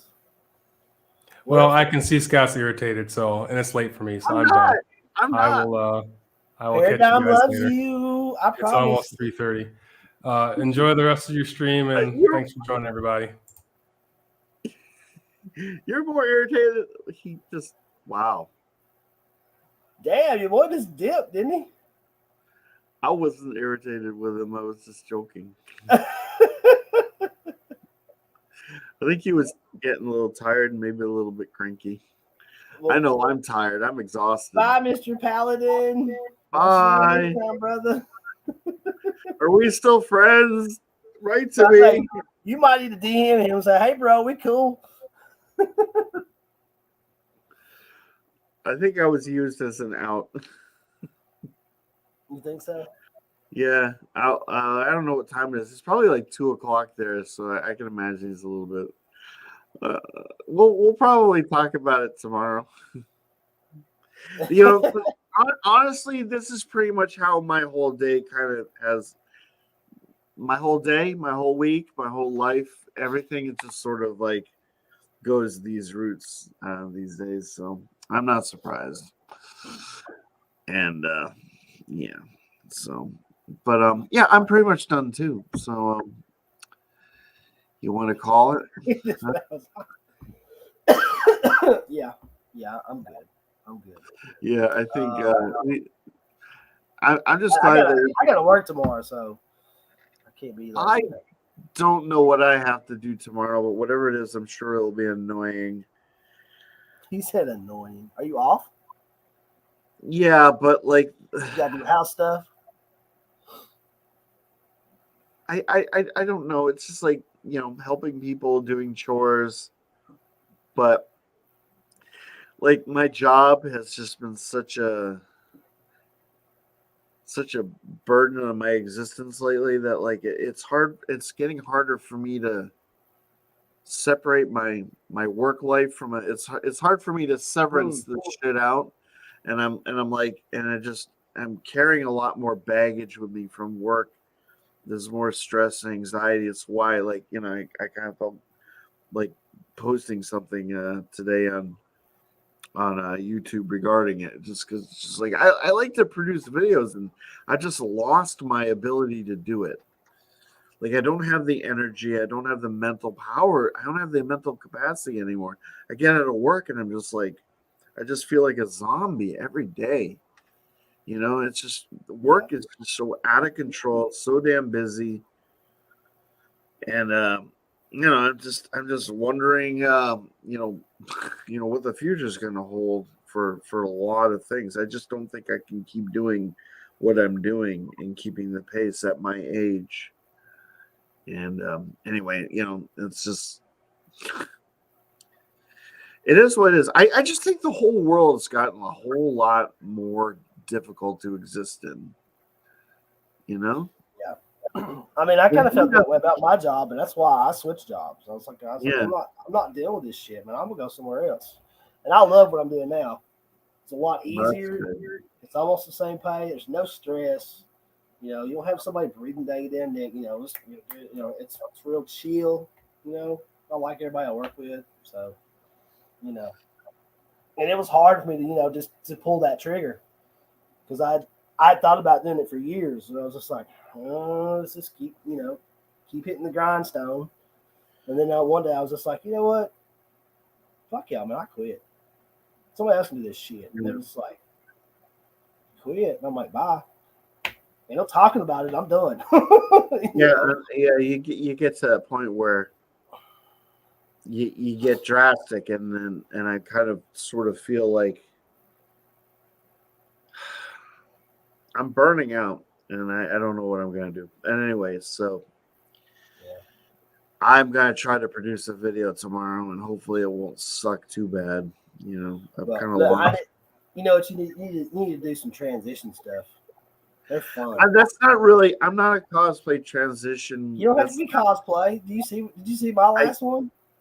Like the only thing that was different with me is that I put a helmet on. Here's the thing. I generally don't watch it. I don't watch the transition stuff. It just doesn't appeal to me. You don't have to watch them if you're making them.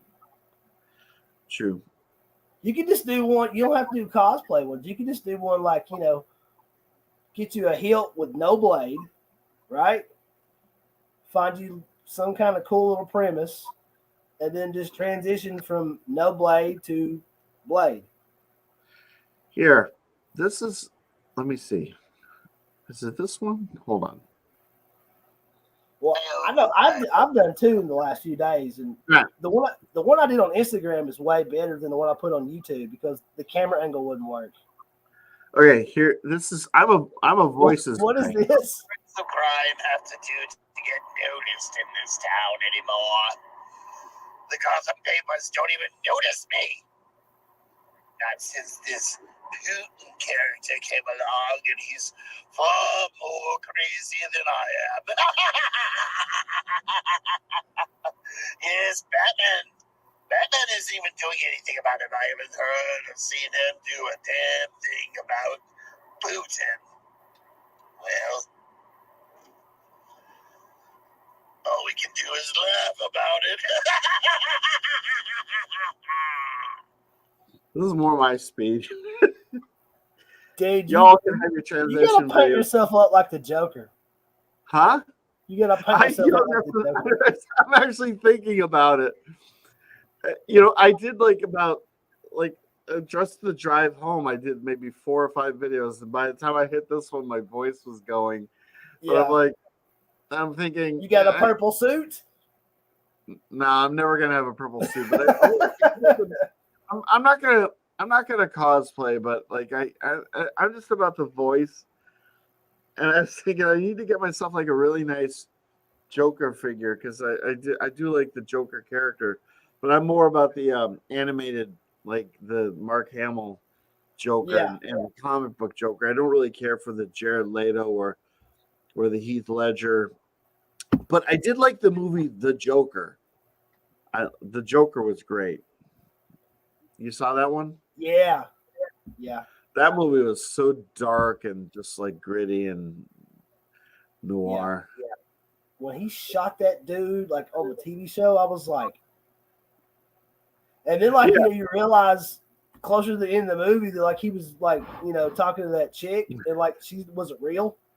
I was like, holy shit, that bitch wasn't real this whole movie. Yeah, I know. That was like a whole like six sense kind of thing where it's just kind of like you didn't even know. Yeah, that was a really, really good movie. Joaquin Phoenix like just killed it, and I think he was a good like standalone Joker, But as a character, the Joker's always been the highlight of anything Batman related, Anyway, you want to wrap this up? Yeah, we're gonna sign off, guys. Appreciate you stopping by and if Paladin, if you haven't passed out already, if you're still watching, I still love you, brother, man. I'm sorry, I didn't mean to drive you off. Great Paladin, he'll be back. He's recovering from the sea bug, so he's probably This is a Batman moment. Let's see if you can remember it. Emery, there's my hands on his shoulders. You are my number one guy. All right, Bob Grissom. Bob Gunn.